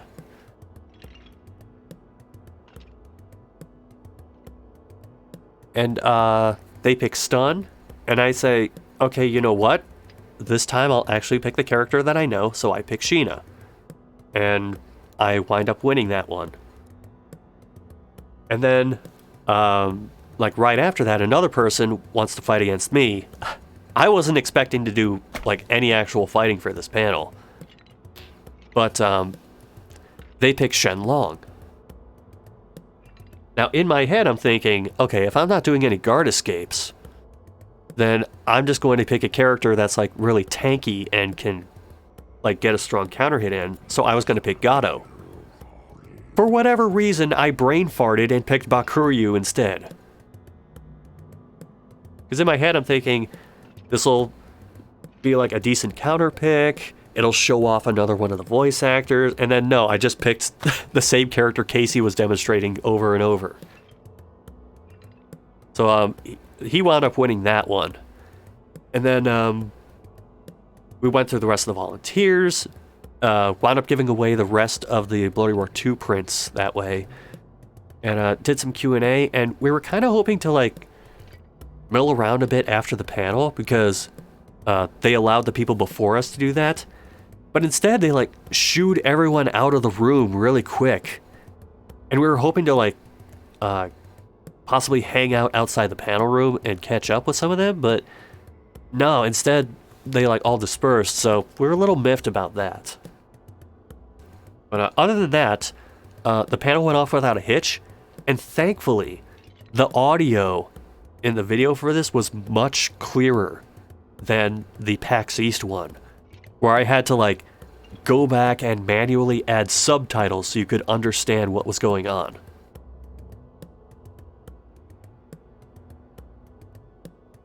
So, sorry, water break.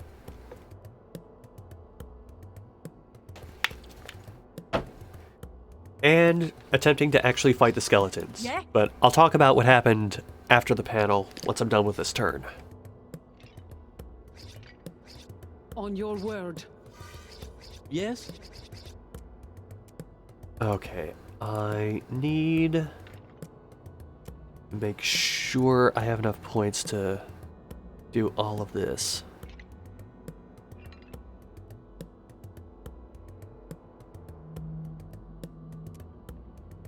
And none of them have that thing where they'll explode and damage people around them. Great. Ready.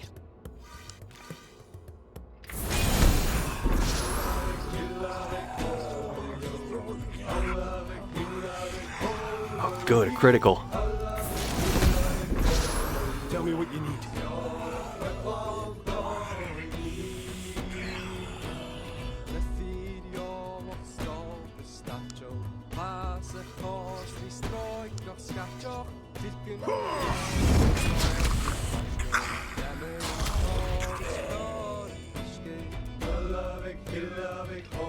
Ready? Alright, I'm gonna have to use mentals on this guy.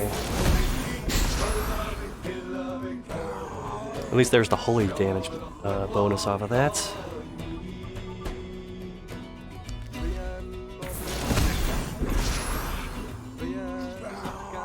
Yes? Aye?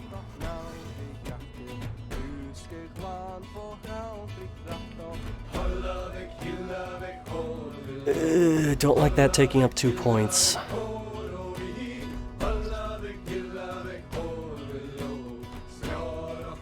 I may have to try just battening down the hatches and seeing if I can survive that volley of arrows. Here. Aye? On your word. Aye. Flange. Yes? Ready? Yes? Ready. Aye?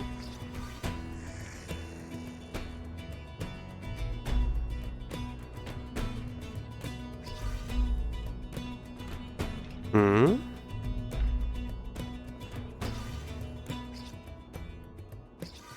$83 damage.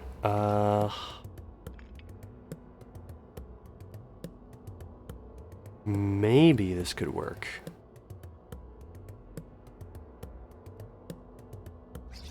On your word.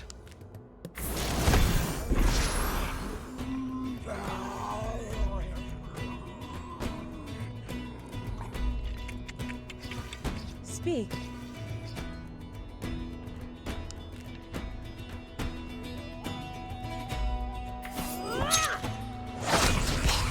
Oh, that crit. Well, now I kind of don't have a choice. I need to actually try and kill everything now. Orders?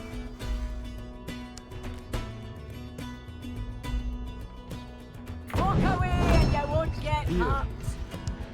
I'm gonna beat you like an anvil. Orders?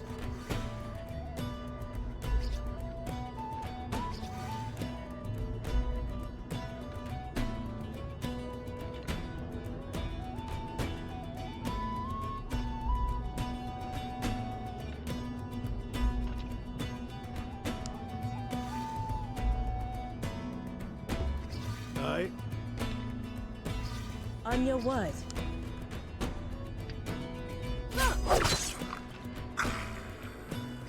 What should I do? Yes?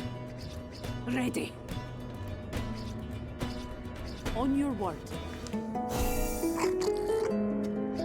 Tell me what you need. Yes?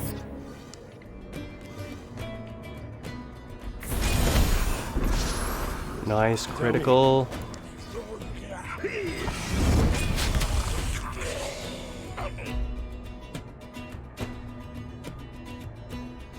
Ready.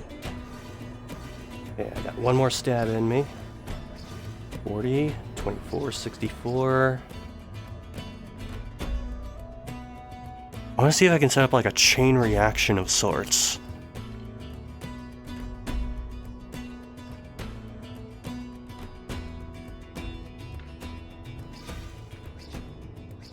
Command me. Yeah, let's try that.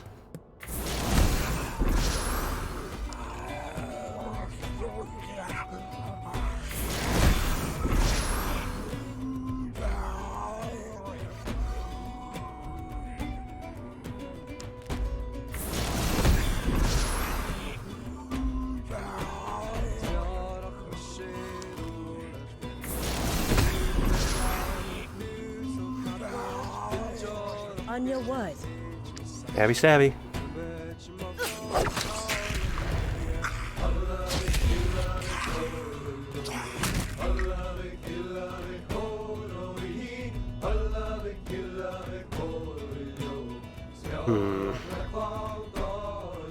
Aye.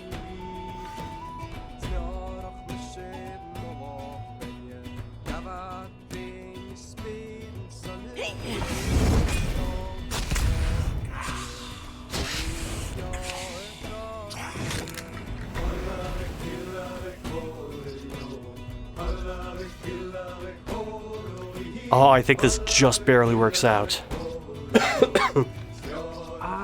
Am I supposed to be doing something?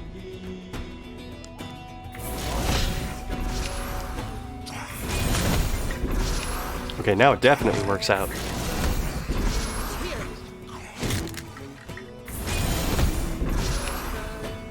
Whew, that was close. Ignore the skull and crossbones, they're fine.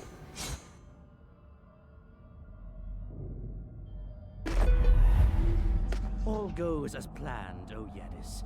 The book you stole from the mage Alguin revealed the current Jarls as usurpers and not true children of Aethelrod. Only one Einar family still bleeds the blood of the maiden, and I will have a child of that family in my possession before that braggart Tarjan returns from the Herrenhold.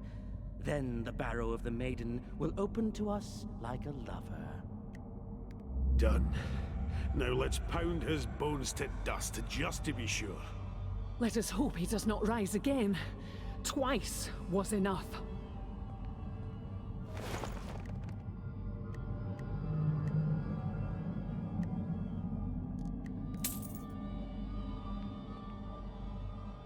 Oh, that switch is embedded in the floor. That's not supposed to be like that.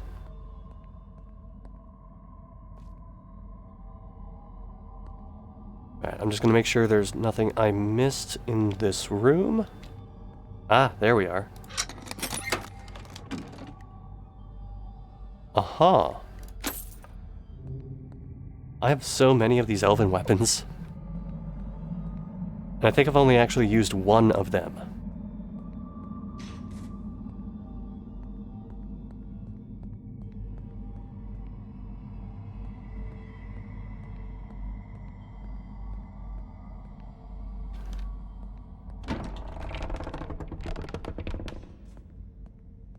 Alright, I should find where that save point was, just to make sure I don't lose anything that just happened.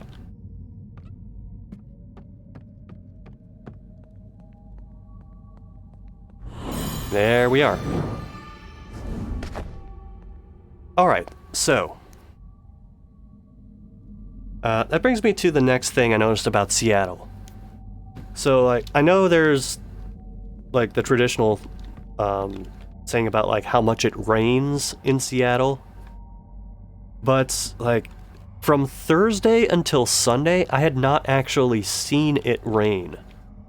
That changed on Sunday, And that was when I realized, as I was walking outside, between the hotel and the annex area, that, like, okay, this isn't the case, like, in Columbus, but in Seattle, it's like, there's canopies everywhere. And I don't know if that's specifically because of the rain, but it's just a little something I noticed. Like, there's canopies over all the shops. There's these big, like, archway-style canopies over these, like, stretches of roads. It's just not something that I remember seeing in, like, most other cities. And I don't know if that's, like, just a style choice or a utility choice.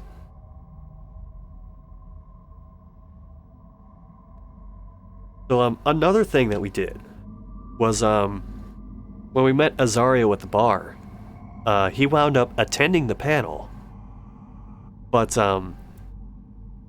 like, he talked about, like, maybe doing a bit of a story on it, and we were like, oh, cool, well, if there's, like, anything you want to know outside of the panel, then sure.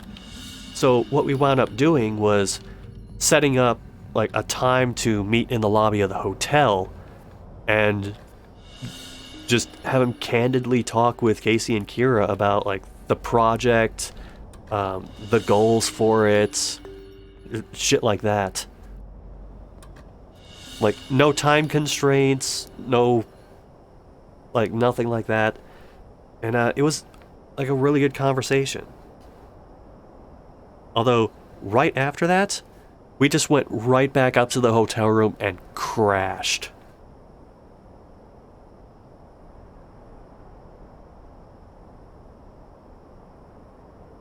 So, we didn't wind up waking up again until really late. Like, maybe 11 or 11:30. And, Casey and I were of the mind of, alright, we woke up really late, but our flights are in the morning, we're just gonna stay up all night.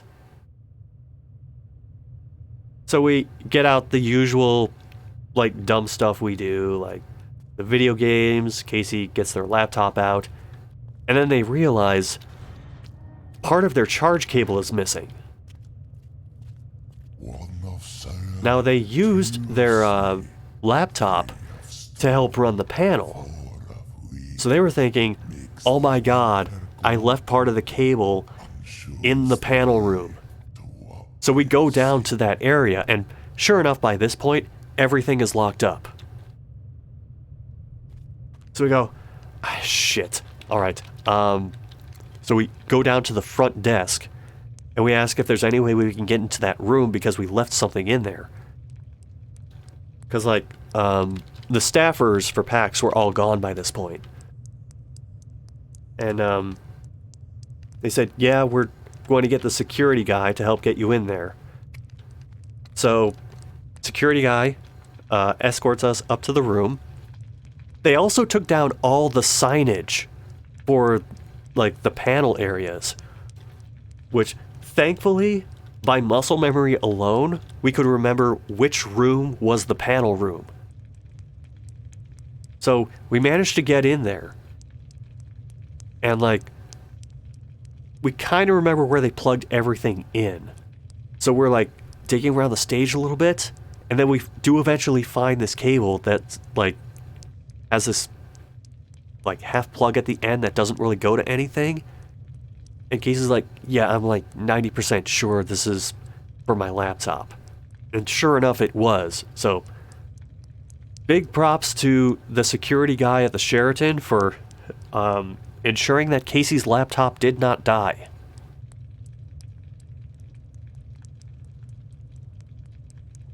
So as I said, we didn't sleep the rest of the night.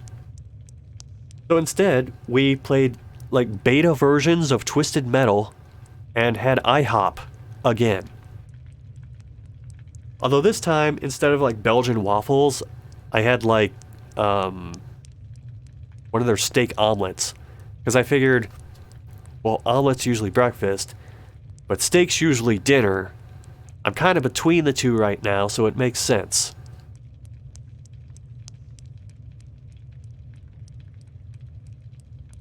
So, we were playing the beta at one point. We were playing, like, the regular release of Twisted Metal at one point.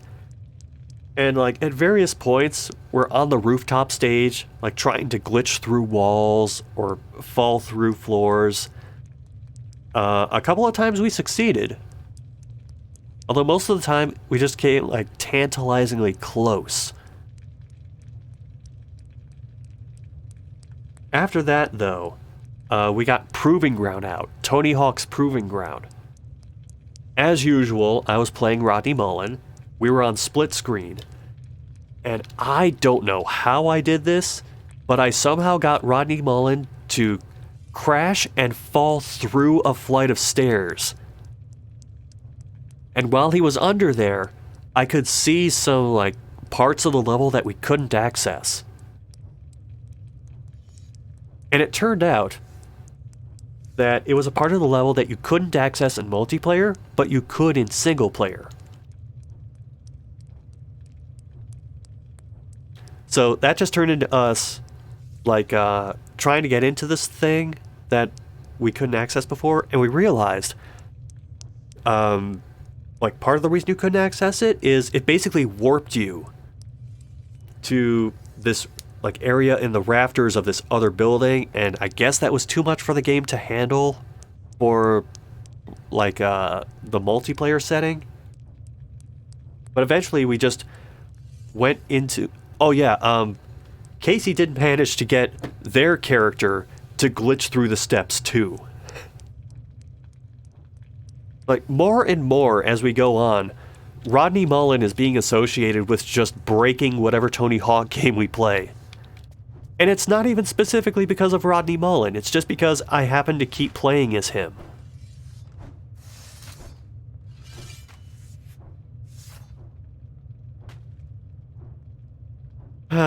So, Kira did go to sleep. Casey and I didn't. So on Monday morning, we're on zero sleep and we're getting a ride to the airport. Like, the convention is actually still running on Monday because it's Labor Day, but we can't stay for that. So we're flying out on Labor Day, which was a mistake. Because it's technically, like, the comeback from a holiday weekend. So Seattle's airport was packed. Like, we got... Like, my flight was one time, and then Casey and Kira's flight was, like, an hour after mine.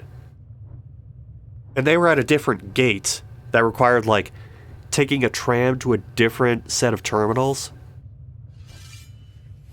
So, I'm seriously trying to do the math in my head of, am I actually going to make it to my gate in time? But fortunately, things in the airport were moving fast enough that that wasn't an issue. Even though, like, when I went through the security checkpoints, they say, like, anything larger than a smartphone that's an electronic device, take it out and put it in a separate bin. So I'm like, okay, here we go. Like, I'm checking out my phone, my video camera, my Nintendo Switch, the dock to the Nintendo Switch, a couple other things. So I end up taking up like 3 bins for the security checkpoint just for myself. And apparently, like, someone saw something interesting about it because they held my stuff for review. But eventually I got it back. Thankfully I didn't have to stand shoeless in the airport for too long. And then I had my unofficial breakfast, which was a cheese stick, half of a Milky Way, and a bottle of cherry Coke. And I also bought one of those, like, cheap little tchotchke Seattle Space Needle things that the airport has. It was cheap and I wanted a souvenir, so I figured that would be nice.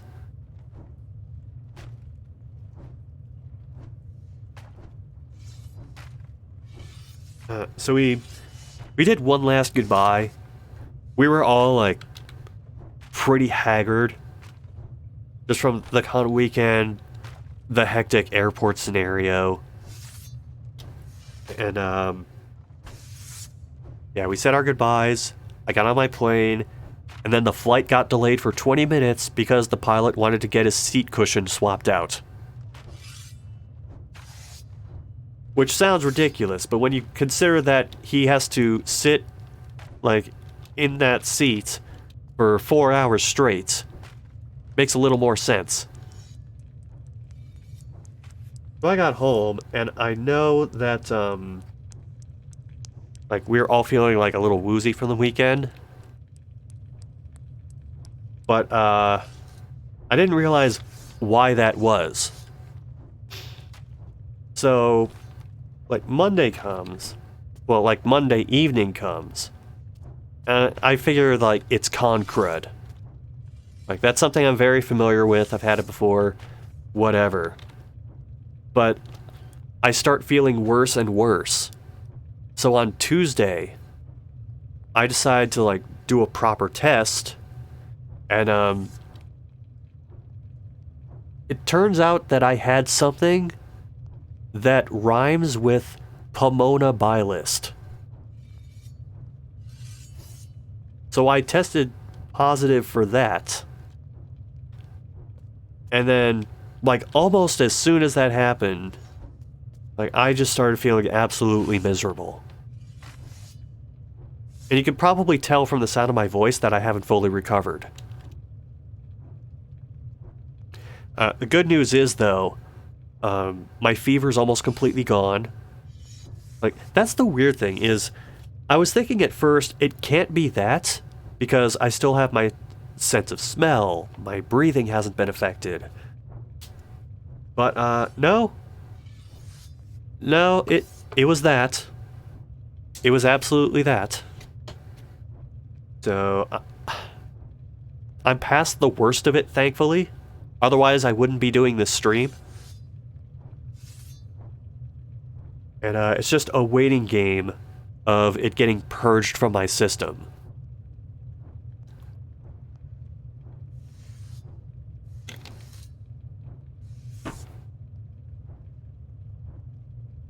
So that, more or less, was PAX West.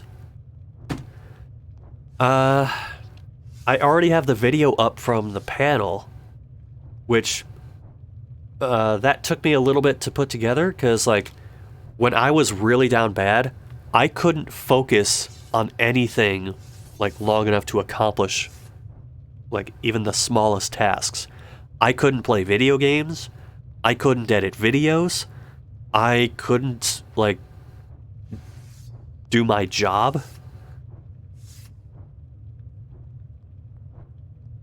It was basically just me lying in bed, like, waiting for the pain to stop. Because, oh, I didn't even mention that. Just, like, constant body aches all through my back. And from someone who's had, like, a back injury or two before, that just makes it even worse. But, thankfully, I happen to have a incredibly loving and understanding fiance who's helping me out, who is getting a free dinner once I'm able to go out again. But I think that's the end of, like, my storytelling, unless, like, you'll just have random other questions that I didn't really address.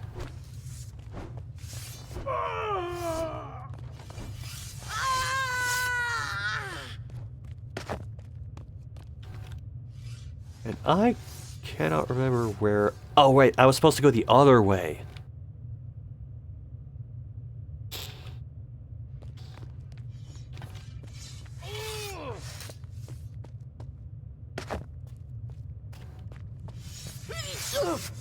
See, the good news is I have that trap ability that lowers the damage from that, so I'm not as worried about getting hit.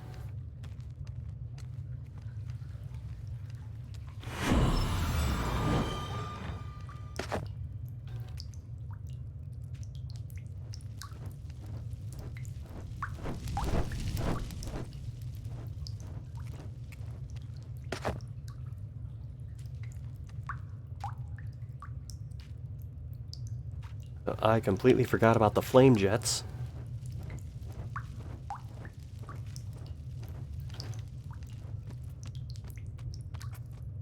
There we go.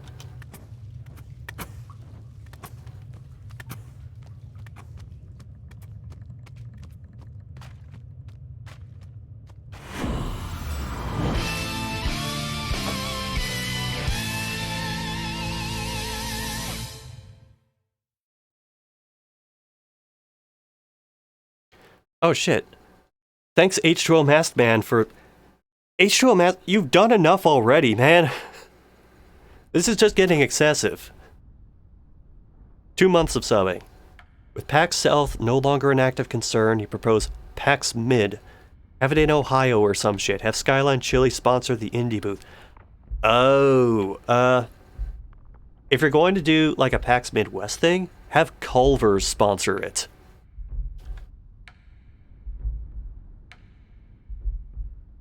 And you know what? Have it in like, shit.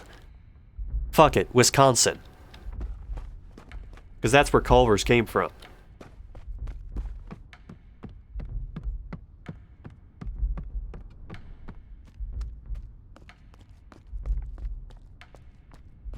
You know, truth be told, I have, like, lived in Columbus for... jeez, how long has it been? A decade and a half? Still never had Skyline. Or Cincinnati chili of any kind.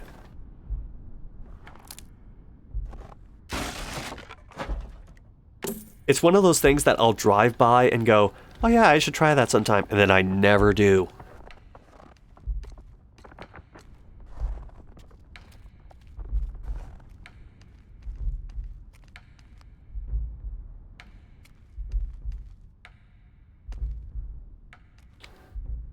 Saw McDonald's was sponsoring the indie booth. Was pissed they didn't have McChickens in the claw games. Yeah, that was something that threw off like Casey and Kira too. They saw the McDonald's thing and they thought, oh, maybe we can get food there. And then it's just claw games with this miscellaneous other shit that's not food. Like, why would you tease people like that?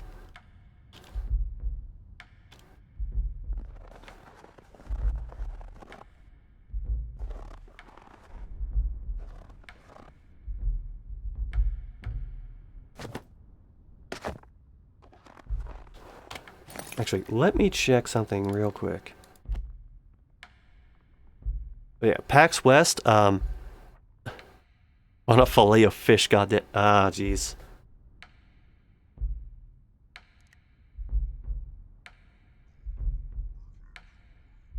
Long story short, if I do have the opportunity to go to, like, any PAX next year, I'm on board. No idea what the fuck I'll do there, but I'm on board. Hmm? Oh shit, that's notably worse. What can I do? Oh, hello. Oh my god. I have so much shit that I need to sell.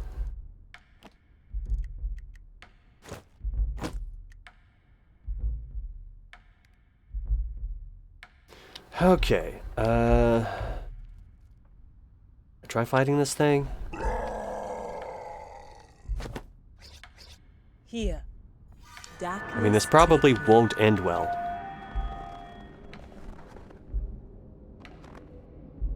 It's not even conning, like, anything. Like, you have to fight that, and then you have to fight the mob behind it that you can barely see. Goodbye. For now.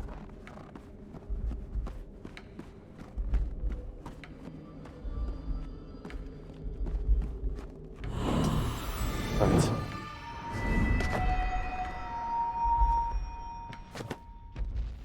Away I go.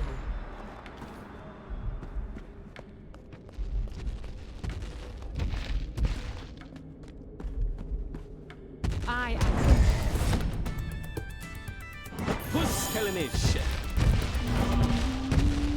What the fuck is this thing doing?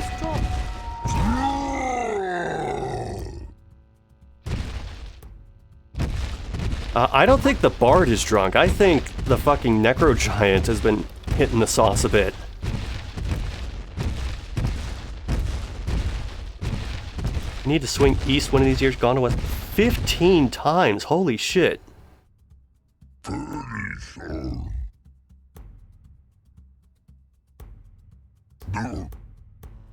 Well, I will say this. The Uber drivers in Seattle don't terrify me nearly as much as the Boston ones. I can't even tell what space he's in, or supposed to be in.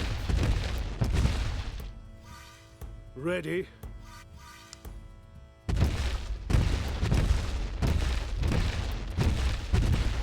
Oh, this thing needs to die pronto.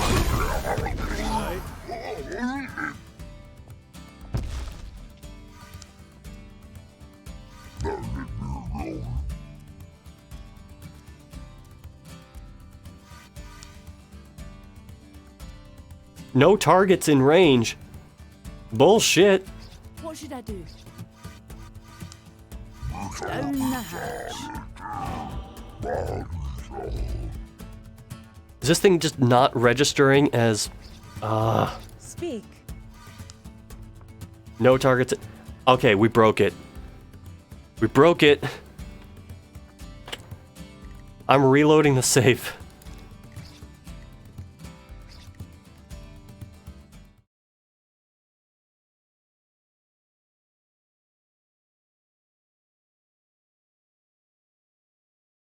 Uber drivers, nothing. It's the hobos you have to worry about. I have this aura about me that for whatever reason, hobos just usually don't bother me. It's the same aura that I used to, like, have people not talk to me in high school.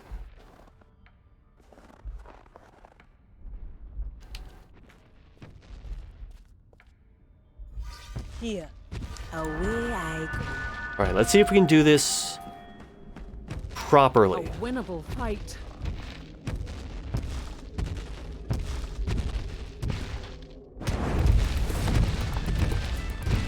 Who's killing his shit? Cheers.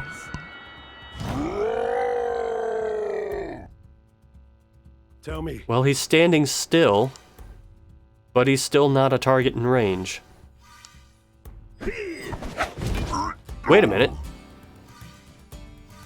Okay, he's in the back left.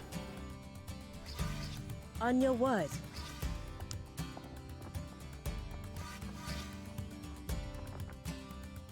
Ready? Alright, let's do this. I'm gonna beat you like an anvil. Okay, visually this still doesn't work, but functionally it works. Here.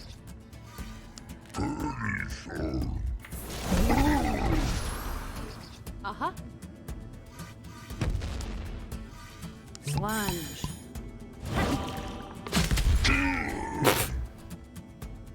Threw that at his foot. Hang on.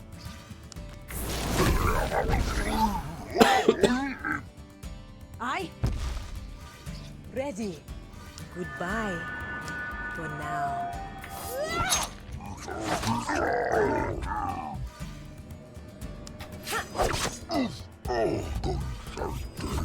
What are we? Who's killing his shit? Ready. Tell me what you need. Ready.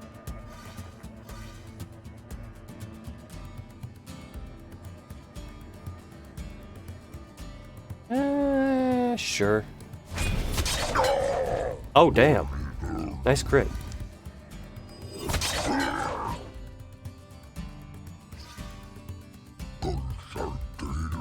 I think I'll hold on to this one, because if I remember correctly, he just does the one swing and then ends his turn. Yep. On your word.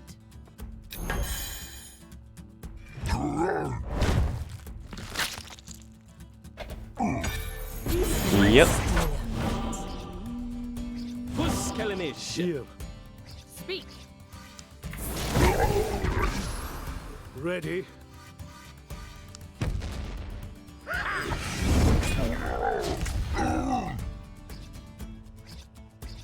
Yes?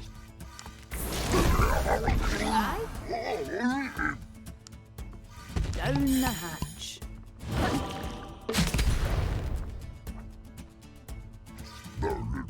On your word.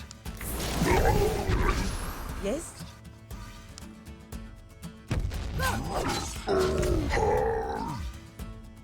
What should I do?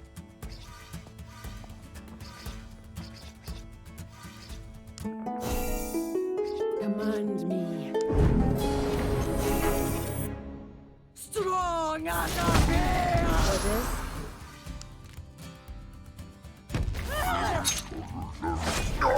Oh, this is looking really good so far. Ready. Speak. Really good.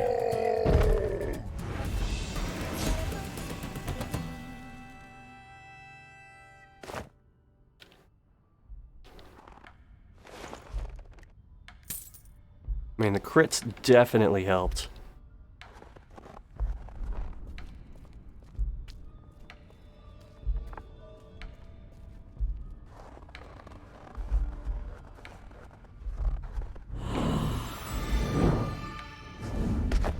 Makes me wonder if I could take the mobs up here. Darkness take me. This all looks rather fatal. Let me just check my equipment first. Everybody's health. How am I on potions? Still looking alright.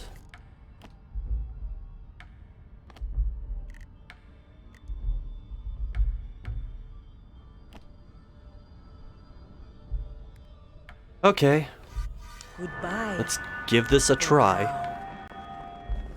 Did this once before, but a lot of things went right. Puskelinish. Good to the last drop.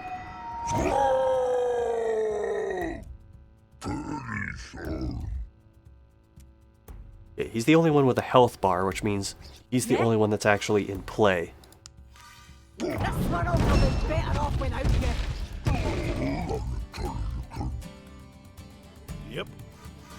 Good steel, good arm, never lost yet. Command me. Aye.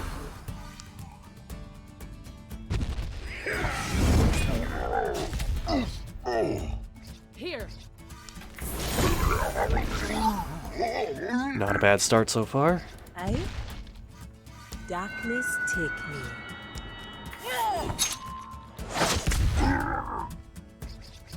Yes? Ready. Bottoms up.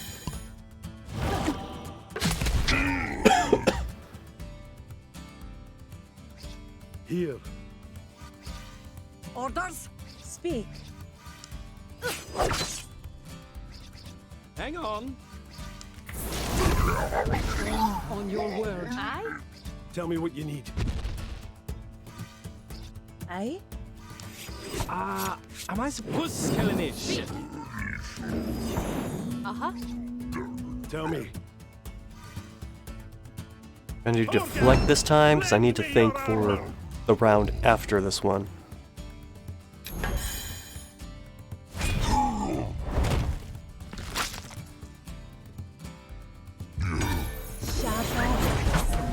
Oh yeah, and that stunned him too. Puskelinish. Here. Yep.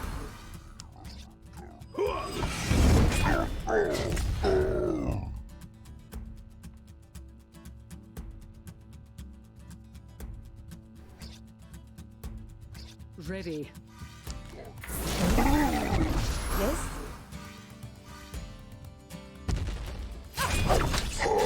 Good crit.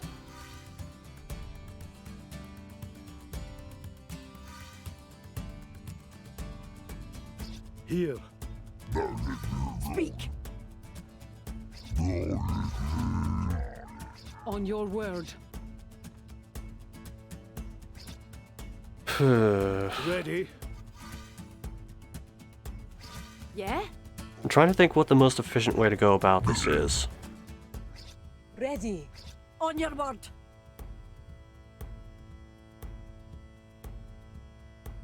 Orders.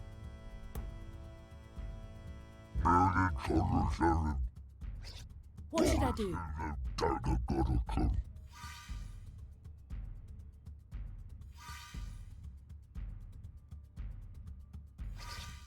Speak. On your word. Uh-huh. You know what? I'll just do it now.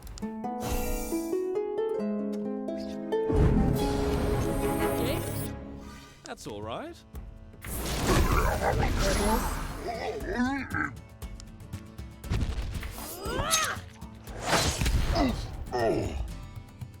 Yeah?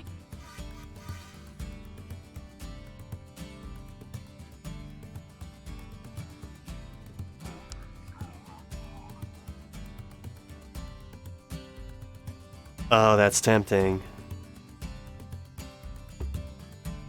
But I kind of want to save that for the necromancers in play.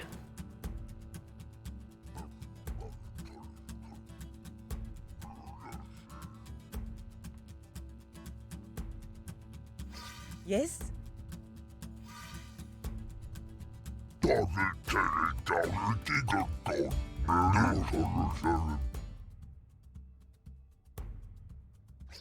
Yeah? Command me. Speak. Ready. Good to the last drop.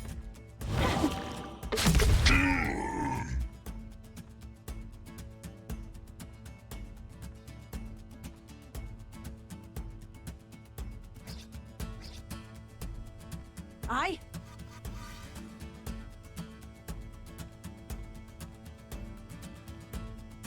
I think I'm going to play more defensively this turn. Armor of spirit.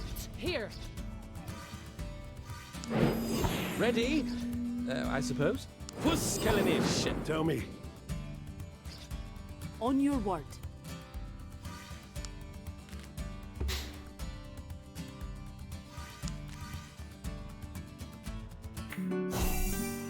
I'll do this to minimize damage for the upcoming round, assuming that the stun doesn't work.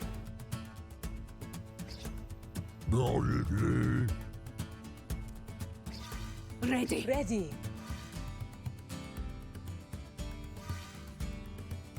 Tell me what you need.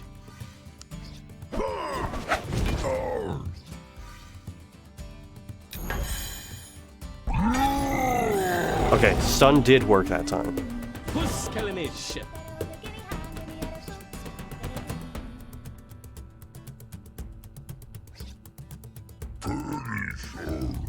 Yes?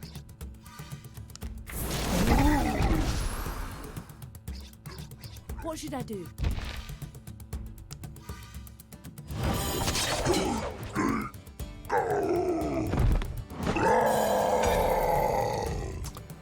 Away we go.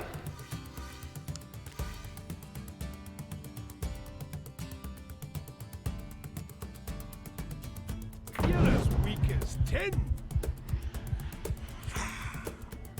So the reason I did that before was I want to be able to kill this necromancer before the turn ends. Orders.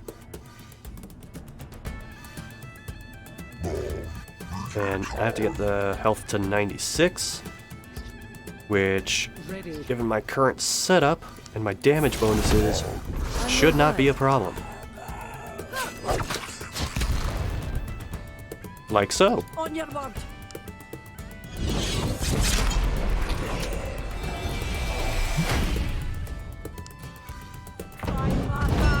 I will tear you apart. Yes?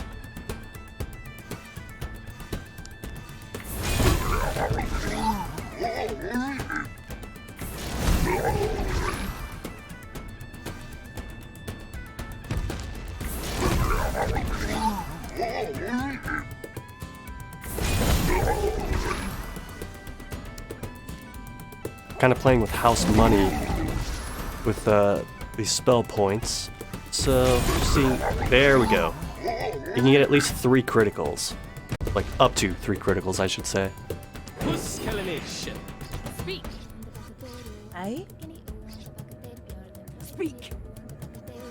Aye?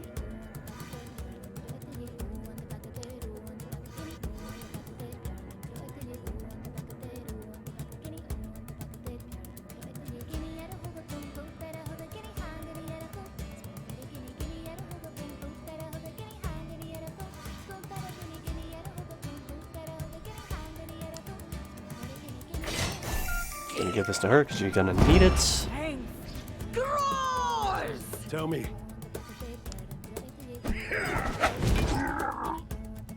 Yeah?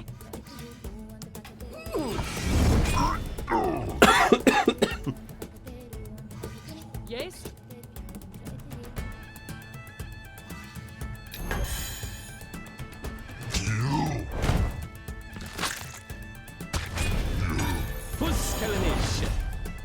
There it is. Speak. Command me. On your mark. I think having the extra caster in my party this time is actually like a big benefit. 'Cause I was able to farm the spell points for this. On your word. On your word. Speak. Away I go. 74 plus 20 set. Yeah, we're doing over 100 on this.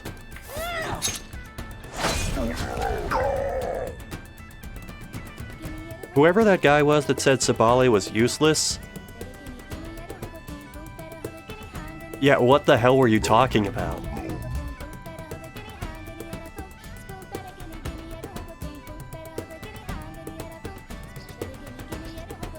I mean, at this point... Ready. Ready? Can I get away with not doing any physical attacks the rest of the fight? Let's see. What are we doing? 8 times 12, that's 96. Okay, I don't think I can quite do that.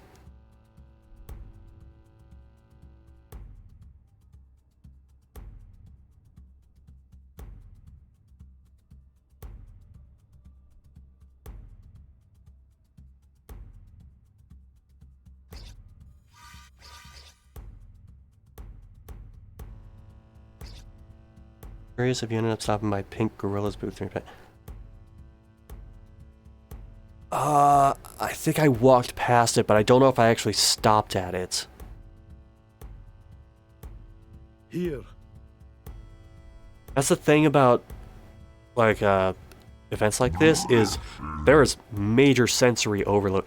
I didn't even mention that, like, another thing Casey and Kira did while they were there Tell me what you need.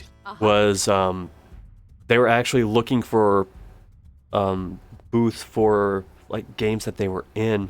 Like, Inti Creates was there, and, Casey did a voice in the most recent, Gunvolt game. So, naturally, they wanted to stop by that. There was a Genshin Impact thing, which Kira was interested in. She voices in that.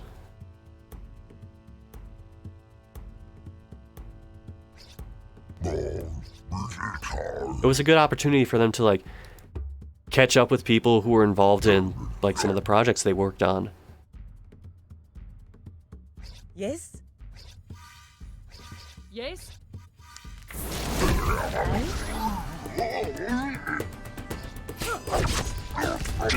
Hang on. And if he gets any crits, he can take out this monster himself.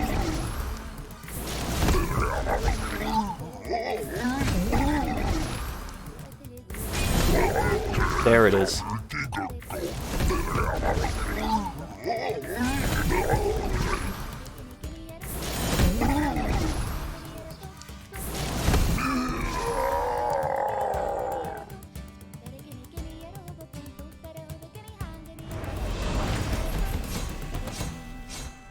Had a few Monhan plushies, assume you had... Oh, you helped set them up? Nice. So, when it comes to Monster Hunter plushies, either my fiance already got it and it's in our living room, or she has it pre-ordered. That's usually the safest bet. Like, every once in a while, I'll go in on one. Like, the big-ass Palamute ones. They're like the size of an actual dog. I went halfsies on that.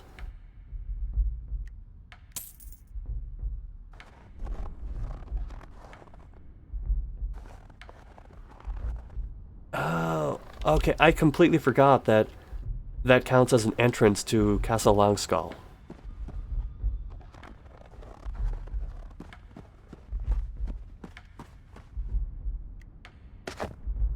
Okay, I don't need to go back in there, but good to know.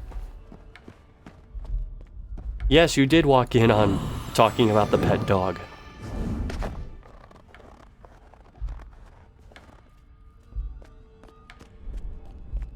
Specifically, talking about the Monhun plushie quote-unquote problem.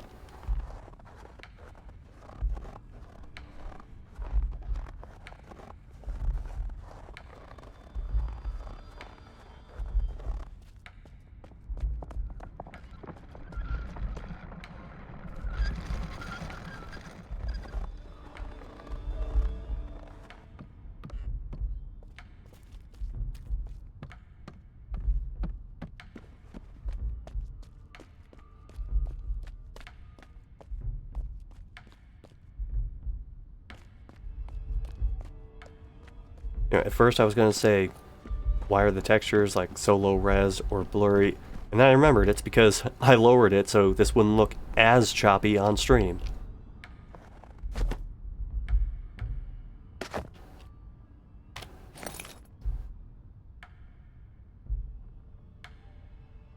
You have to assume you got the Sunbreak. That's the thing, I don't actually do the amiibos as much.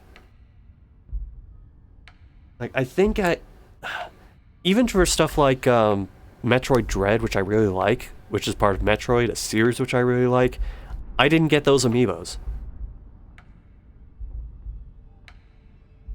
I think, Tiger Uchimaru, you're here, so you can verify this.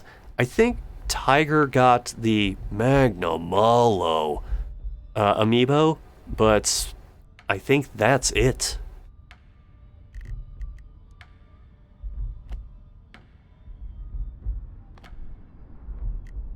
Yes. Oh my god, I need to get to a merchant now. Huh?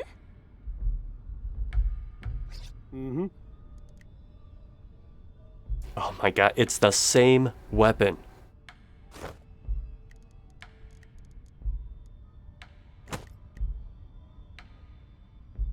Hey.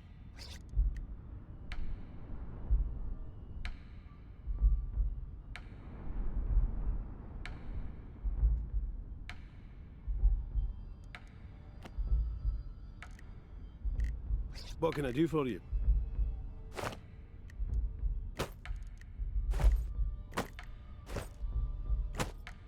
I need to be efficient with my space.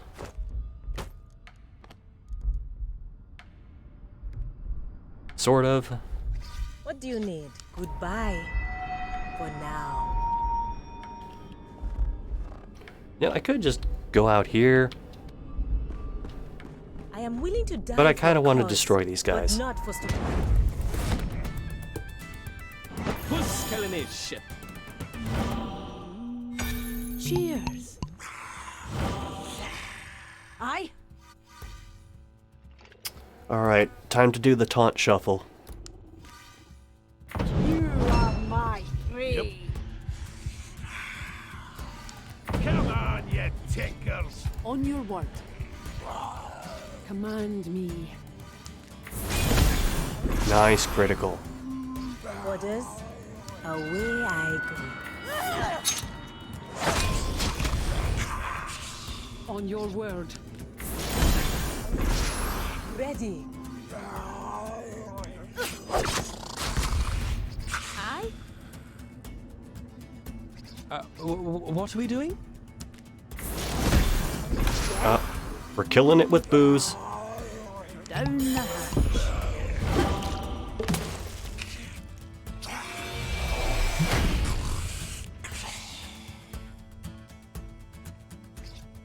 Alright, so that is the most important part over with.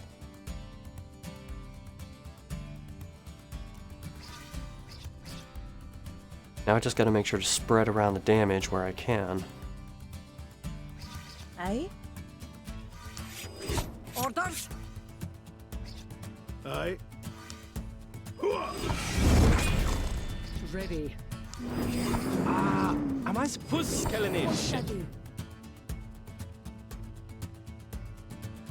See, if I do this now, then it's not going to affect Yeah. much.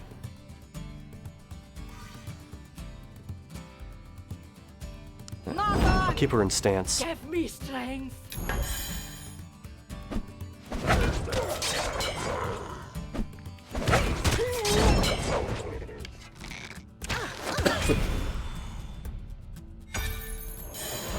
You're like this. Puskellenish. Okay. Well, that won't be too difficult to break. Yes?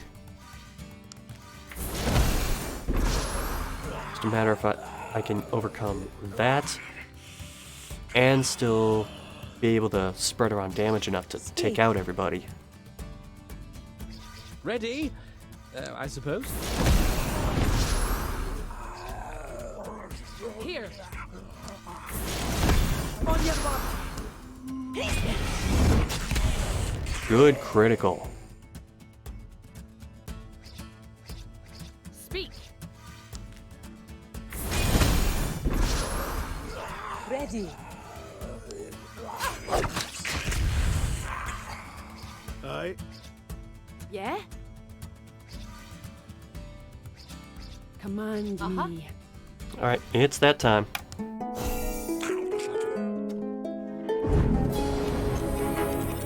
Tell me what feeling good. Ready.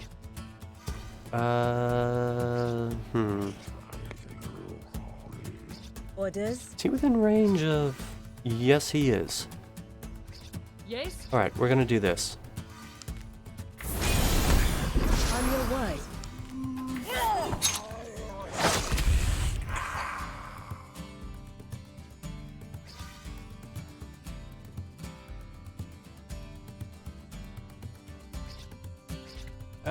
Yes?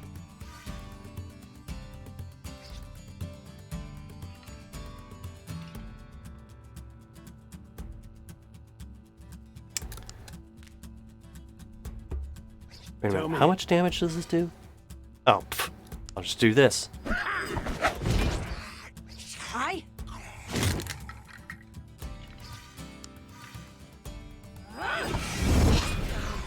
Yes?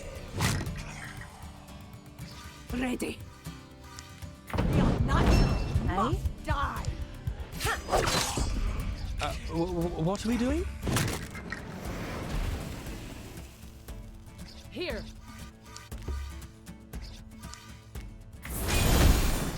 Yes?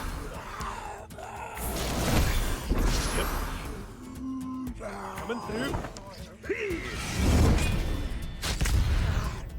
Alright, that was pretty simple. Frankly, that was rated way higher than it should have been. I mean, I'm guessing the reason it's ranked so high, much like with the other encounter, is because there was a necromancer there. Which means, like, you could possibly have, like, 3 or 4 or even 5 other enemies summoned in. But, like, with a party build like this, that's very easy to deal with.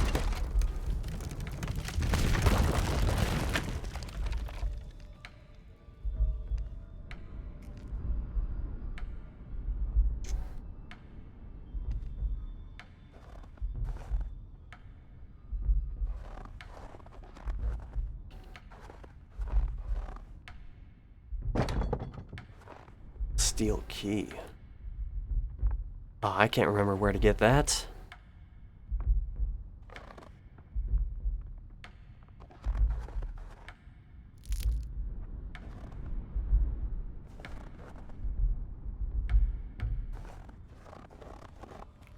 Oh, hey, Waldy. I'm just trying to get back into the swing of streaming. I've been feeling well, and just trying to get back to something resembling normal.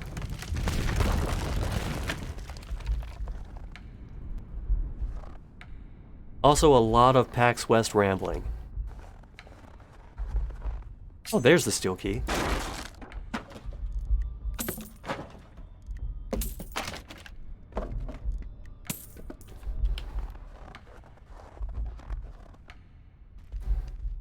I mean, you could say maybe I should look into, like, applying for a contributor's badge or something, but I have a feeling my channel's, like, so small that they just wouldn't even bother.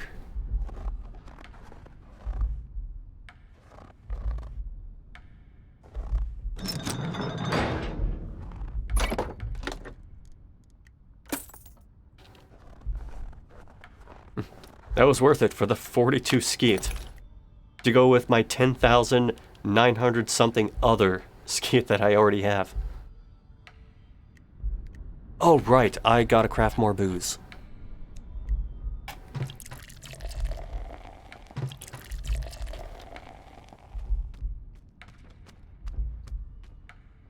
Wait, are there any more enemies? Yes, there are.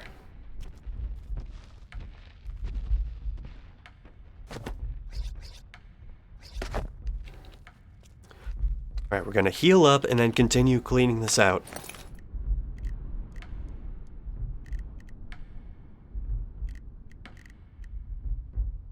Baked potato only being 5 doesn't seem right somehow.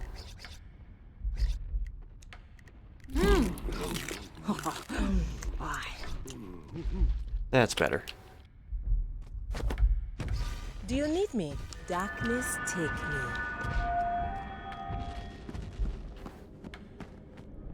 This'll be it. Who's killing his ship? Slange. Right. Orders? On your Time to go to word. work. Orders, goodbye.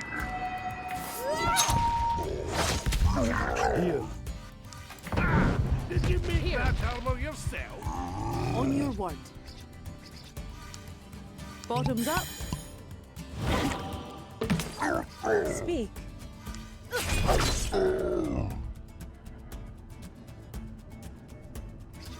Aye.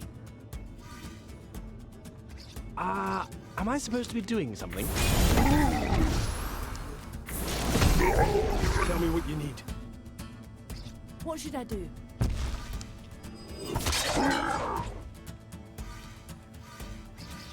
Command me.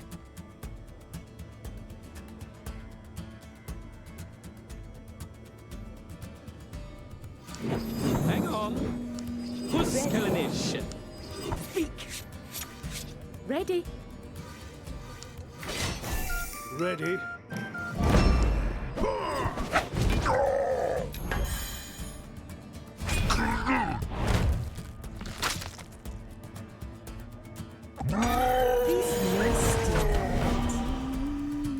Who's killing his ship? Oh, I don't even want to know what the price is for the Monhan Cafe merch. Uh-huh. Ready. Because, like, in my head, I'm trying to think of things to compare it to, and the first thing my mind jumped to is plane tickets to PAX West. Yes? Good On crit. your word. Yes? Mathans! On your word.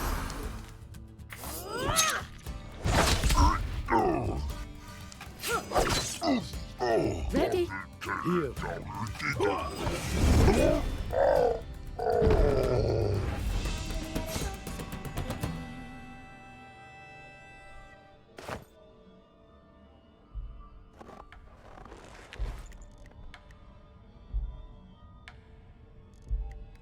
Wait, a keychain for $85?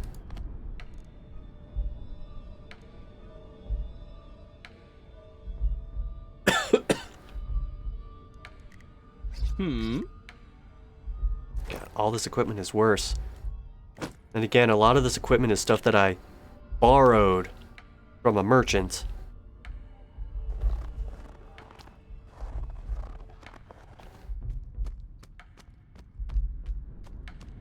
You know, I could just use that to warp back to where I need to go.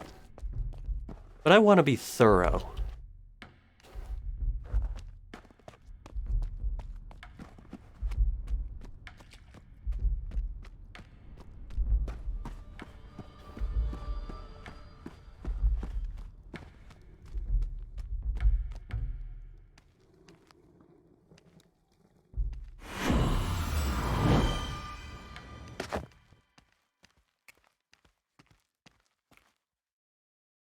Okay, looks like there aren't any mobs immediately out here. So I am just going to use the stones to warp back. Actually, wait, no. We're going to use the alternate exit.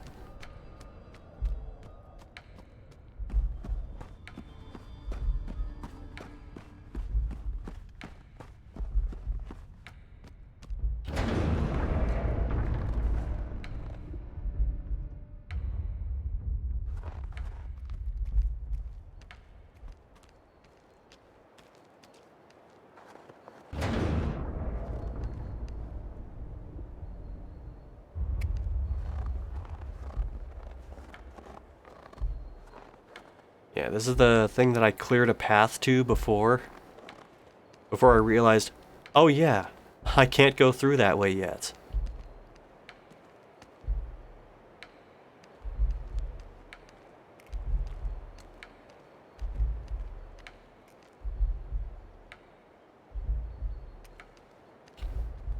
Oh, looks like we do have a mob or two that respawned here.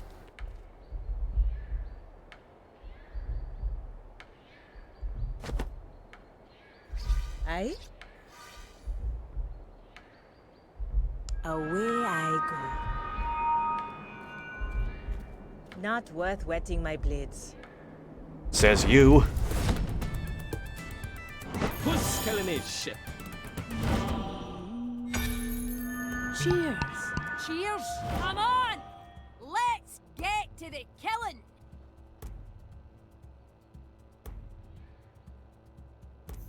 The berserkers are always the ones that worry me the most. Ready? I suppose. Orders. Tell me. Good steel and a On good your arm word. never lost yet. Why, Walk away and you won't get hurt. What did you say? Trying to keep the archers in front because they usually waste an opportunity point to move back a row.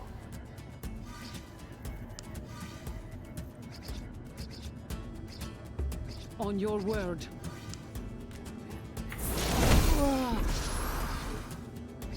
Yeah?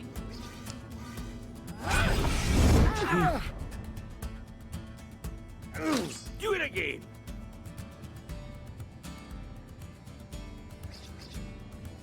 What should I do? Yep.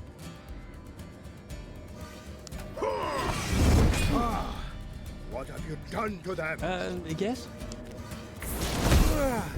Ready. Darkness, Yeah? take me. Bottoms up.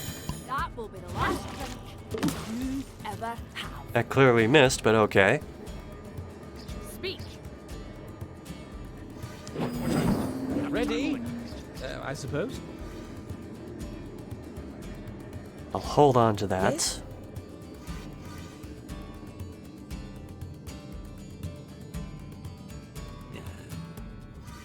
Let's see. 35 plus 59. It's 94. Aye. Okay, so this could actually work out. This is your lucky day.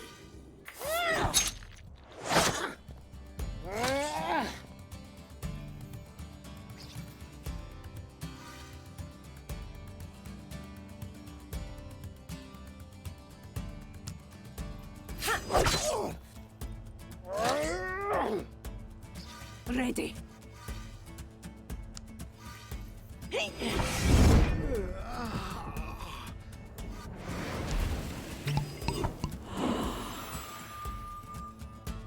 Right. The Berserker's off the map. That's what I really cared about. Out of my way.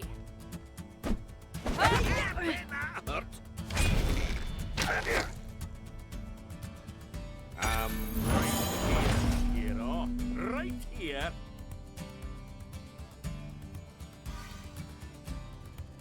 Yeah, if I kept the Berserker on, it would have been in the like dueling stance and like hitting people and then moving sideways, and I just don't want to deal with that. Here.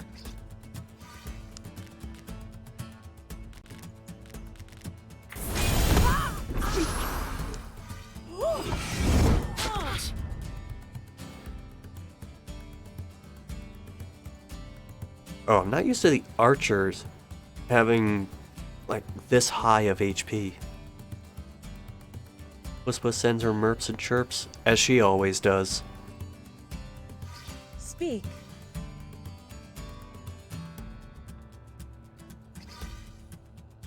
Aye? Yes? Let's do something. On your word. Aye. Aye? On your word.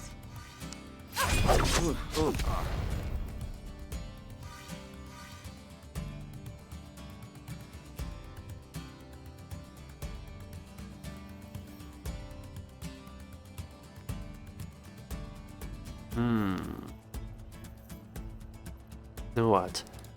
I'm gonna hold off on duo time for now. Yes?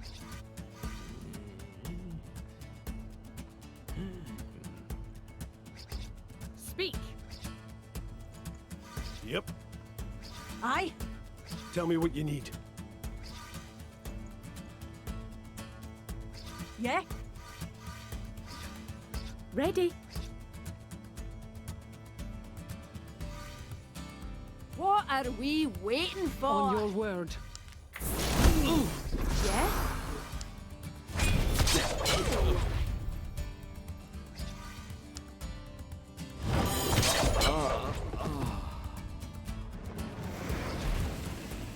Ready? Ready. Yes?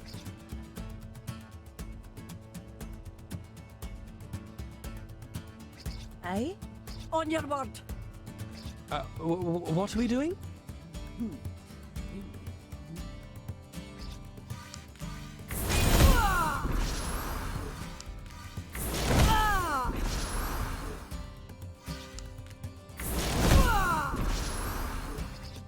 Command me.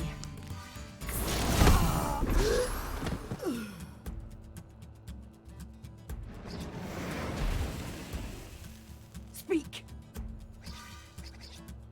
Am I supposed to kill an ish? They're trying something. Orders? Here. Might as well get some damage in on that guy. Yeah, coming through. Get over there. For a moment, I thought they were fighting over who was going to murder the player character. Who's killing ish? Ready. I will tear you over. Here and say that. Yes? On your word.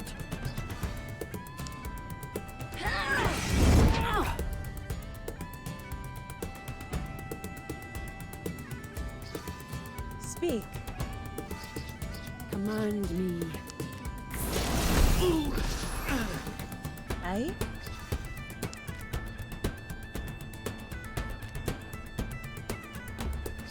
On your word. Orders?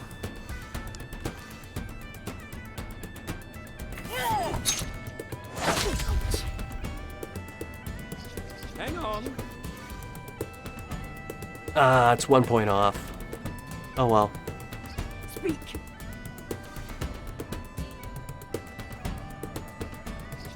Aye.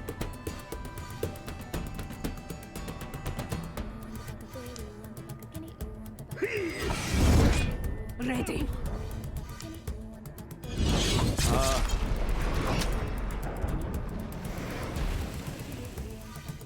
Oh shit. I can do it again. What are we doing? I'm not used to being able to do that.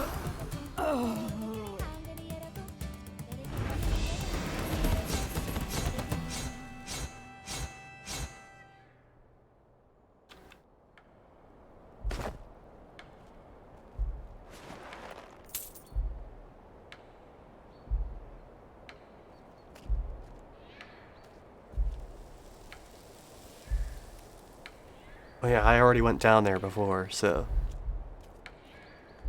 Really only the mobs that are different. And so far it doesn't look like any of them are going to pose much of a threat, which I'm okay with, considering we had a boss fight earlier.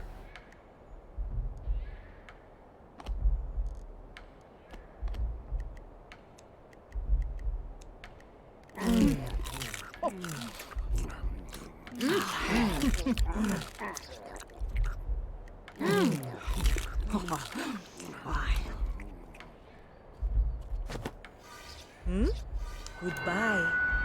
For now. Must we fight them? I've just cleaned my boots.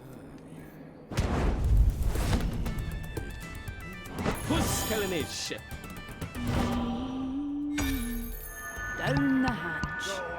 Your story ends here.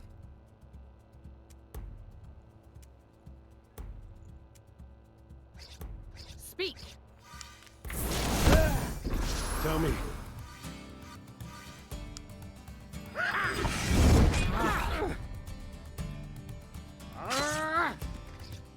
Yes? Uh-huh. Good to the last drop. I hope you brought enough for everyone. On your word, away I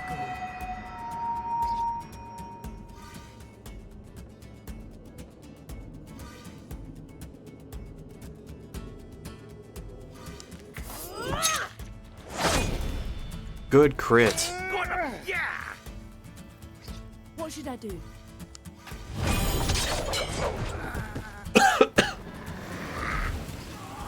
And another one. Aye.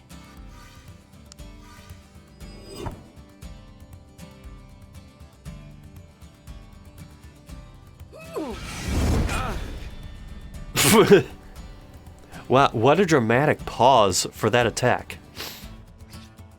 Yes? I thought the game soft locked for a moment. Uh-huh. Ready. Here. Yeah?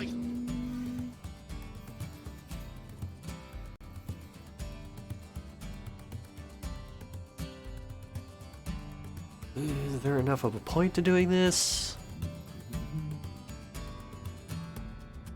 Yeah, sure.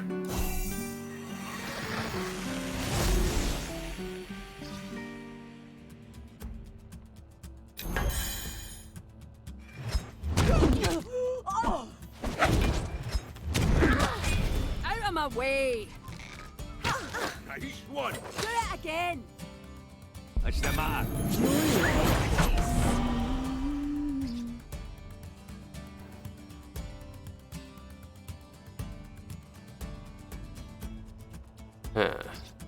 This is not ideal. Orders. On your word. On your word. Here. Ready.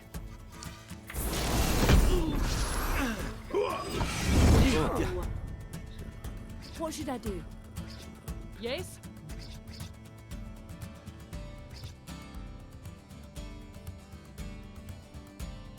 Yes? Orders? On your word. Yes?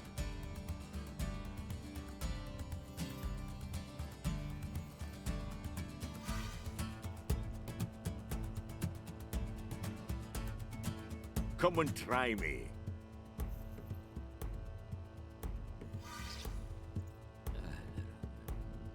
Suppose I could just do Yeah? this. Pardon?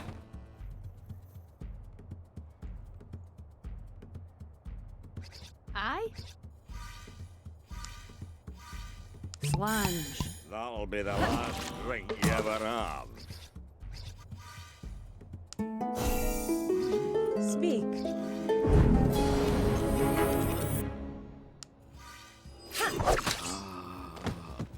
Orders?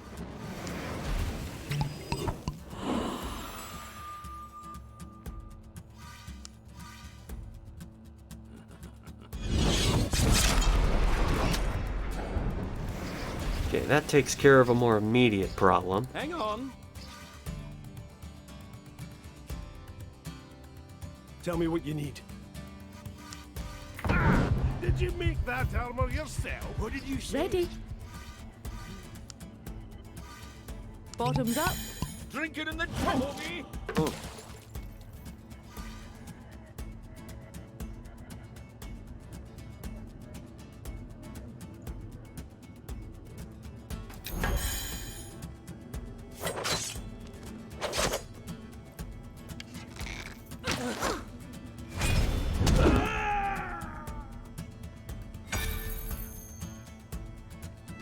Stop throwing up the surrender option. I'm not picking it. Here.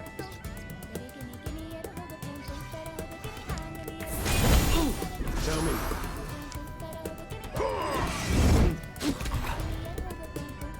So I'll probably make it back to town, and then do the storyline stuff, maybe check the merchant's bit, save, and then that'll be it for the night. What should I do? And then I get to go back and edit this for the YouTube upload version.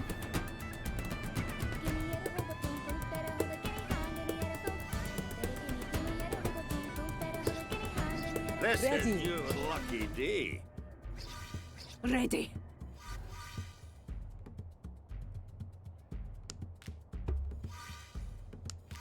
Walk away and you won't get hurt. Say that again. On your word. Command me. Uh-huh.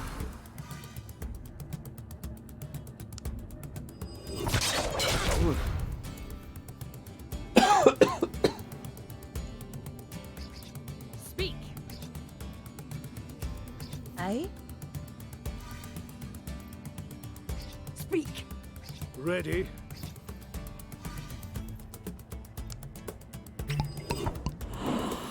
Orders? Darkness, take me. Yes?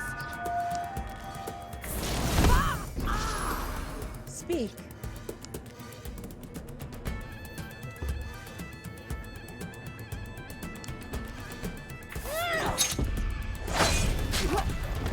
Jeez, that crit.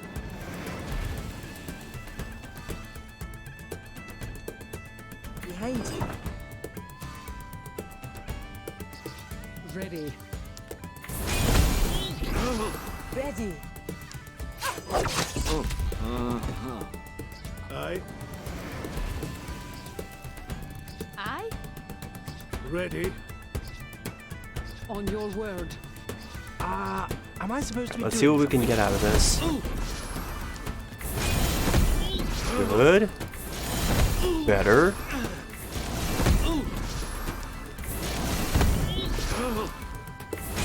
Best.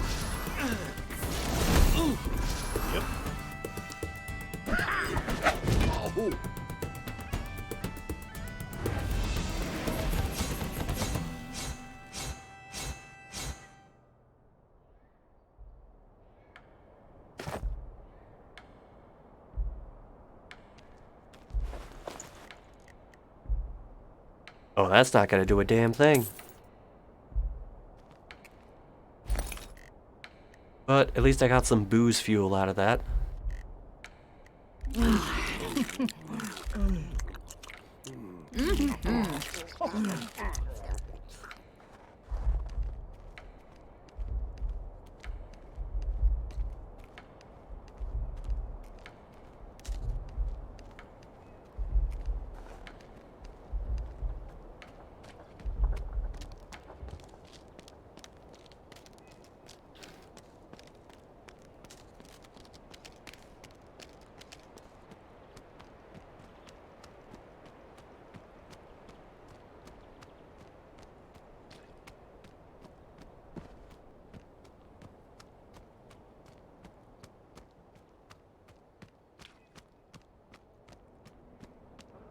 Right, so Yar will be in here.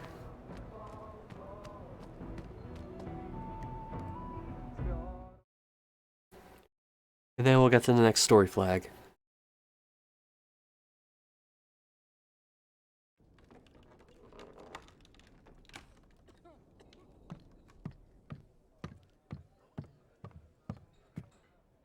News of your victory over Xanta precedes you, but my son is not with you. Does this mean I do not know how to greet you? You have rid my land of that vile necromancer and returned me to my castle. I should thank you, but you also tell me my son is dead, and for that I want to strike you. Could you not have saved him? Could you not? No. I can blame no one but myself. This is the darkest day of my life.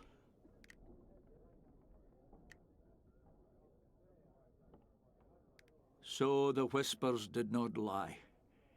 He followed the reaving wind. I didn't want to believe. I wish you'd not told me, but I suppose it's better to know. Thank you. I will still honor my promise to you. You will be rewarded.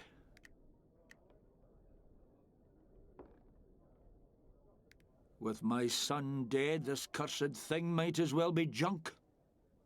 Still, for the future Jarls of these isles, I thank you. Our history would be diminished without it. What you told me about Saxulf hurt more than I can say, but it was a necessary pain. I will endure. I would have done the same.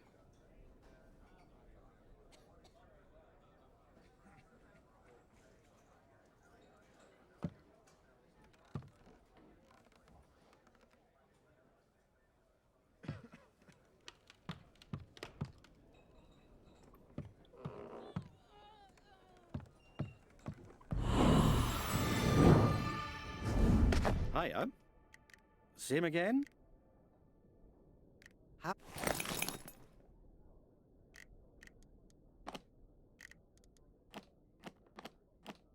He only has 350. But I don't want to sell him anything too expensive. Which unfortunately is a lot of what I have.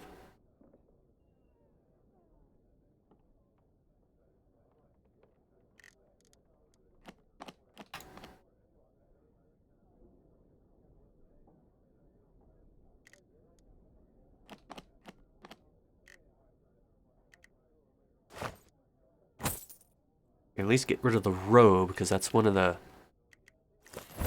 bigger things in my inventory.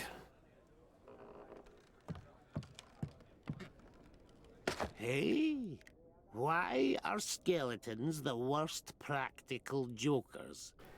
A bad joke. Because you can see the ribs coming a mile away.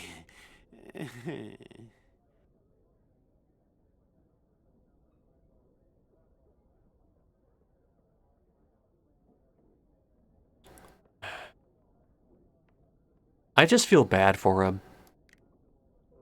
Go on, laugh.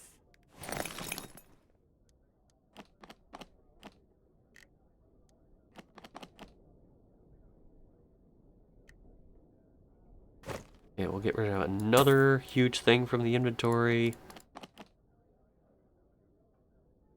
I'm mainly looking for harps.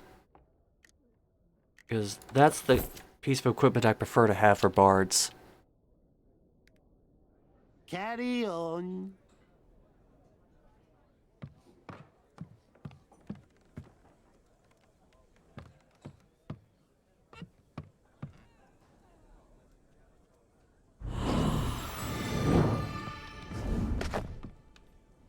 Hello again, strangers.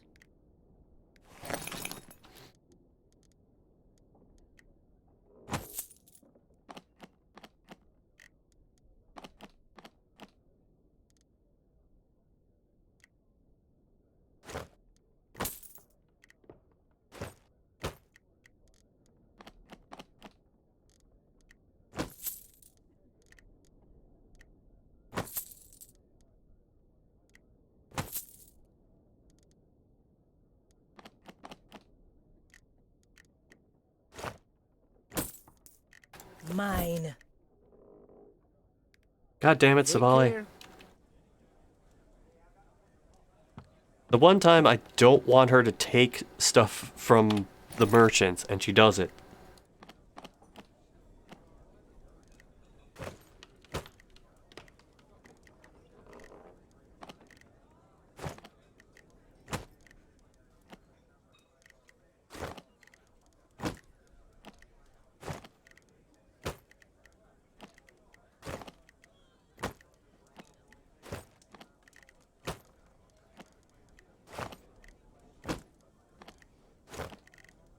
And at least cleared up a decent amount of space.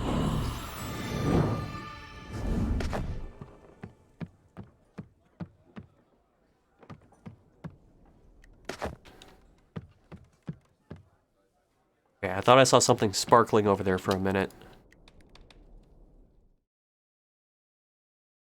It looks like the next story beat for this involves heading back to the Adventurers Guild, which I will do another time.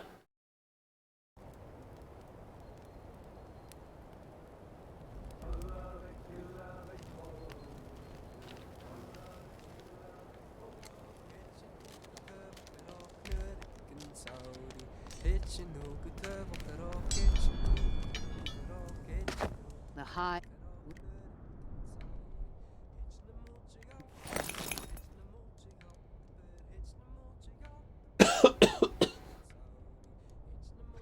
Hmm?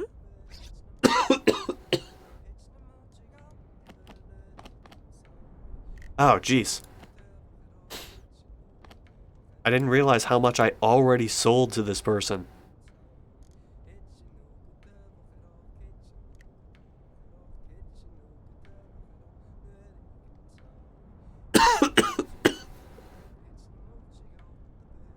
Oh, this would be nice to have.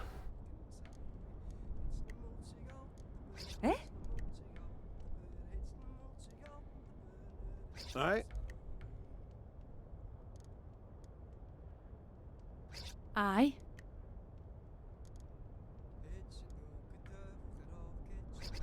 Aye?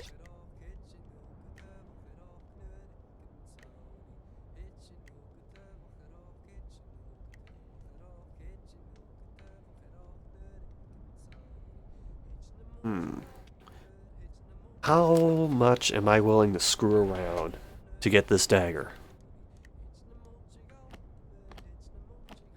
I think we're about to find out.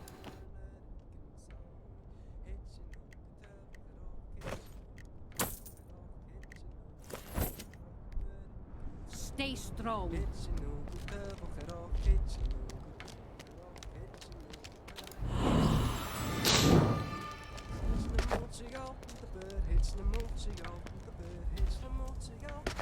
The high.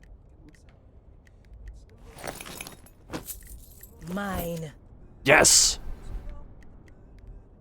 Stay strong. Atta girl, Sabale.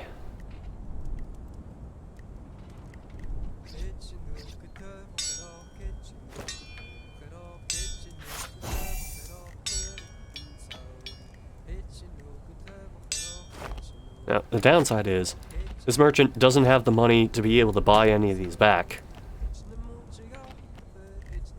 So, in the next stream that I do of this, I'm gonna have to find a merchant that still has money.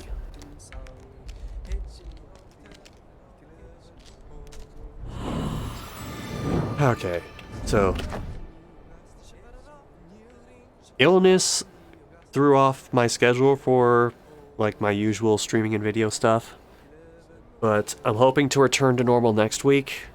Hopefully, like my voice will be completely back to normal by then, and yeah, I'm hoping it's just business as usual from then on out.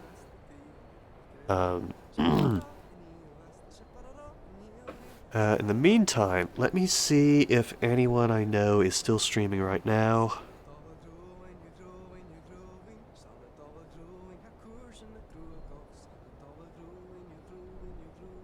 Let's see. Looks like one roll is still on playing Stray. You know what? We're gonna raid him. And the raid message is going to be, as usual, raid message.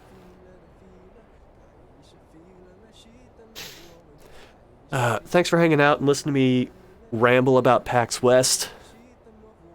Maybe we'll do it again same time next year. Or possibly a little earlier. Take care.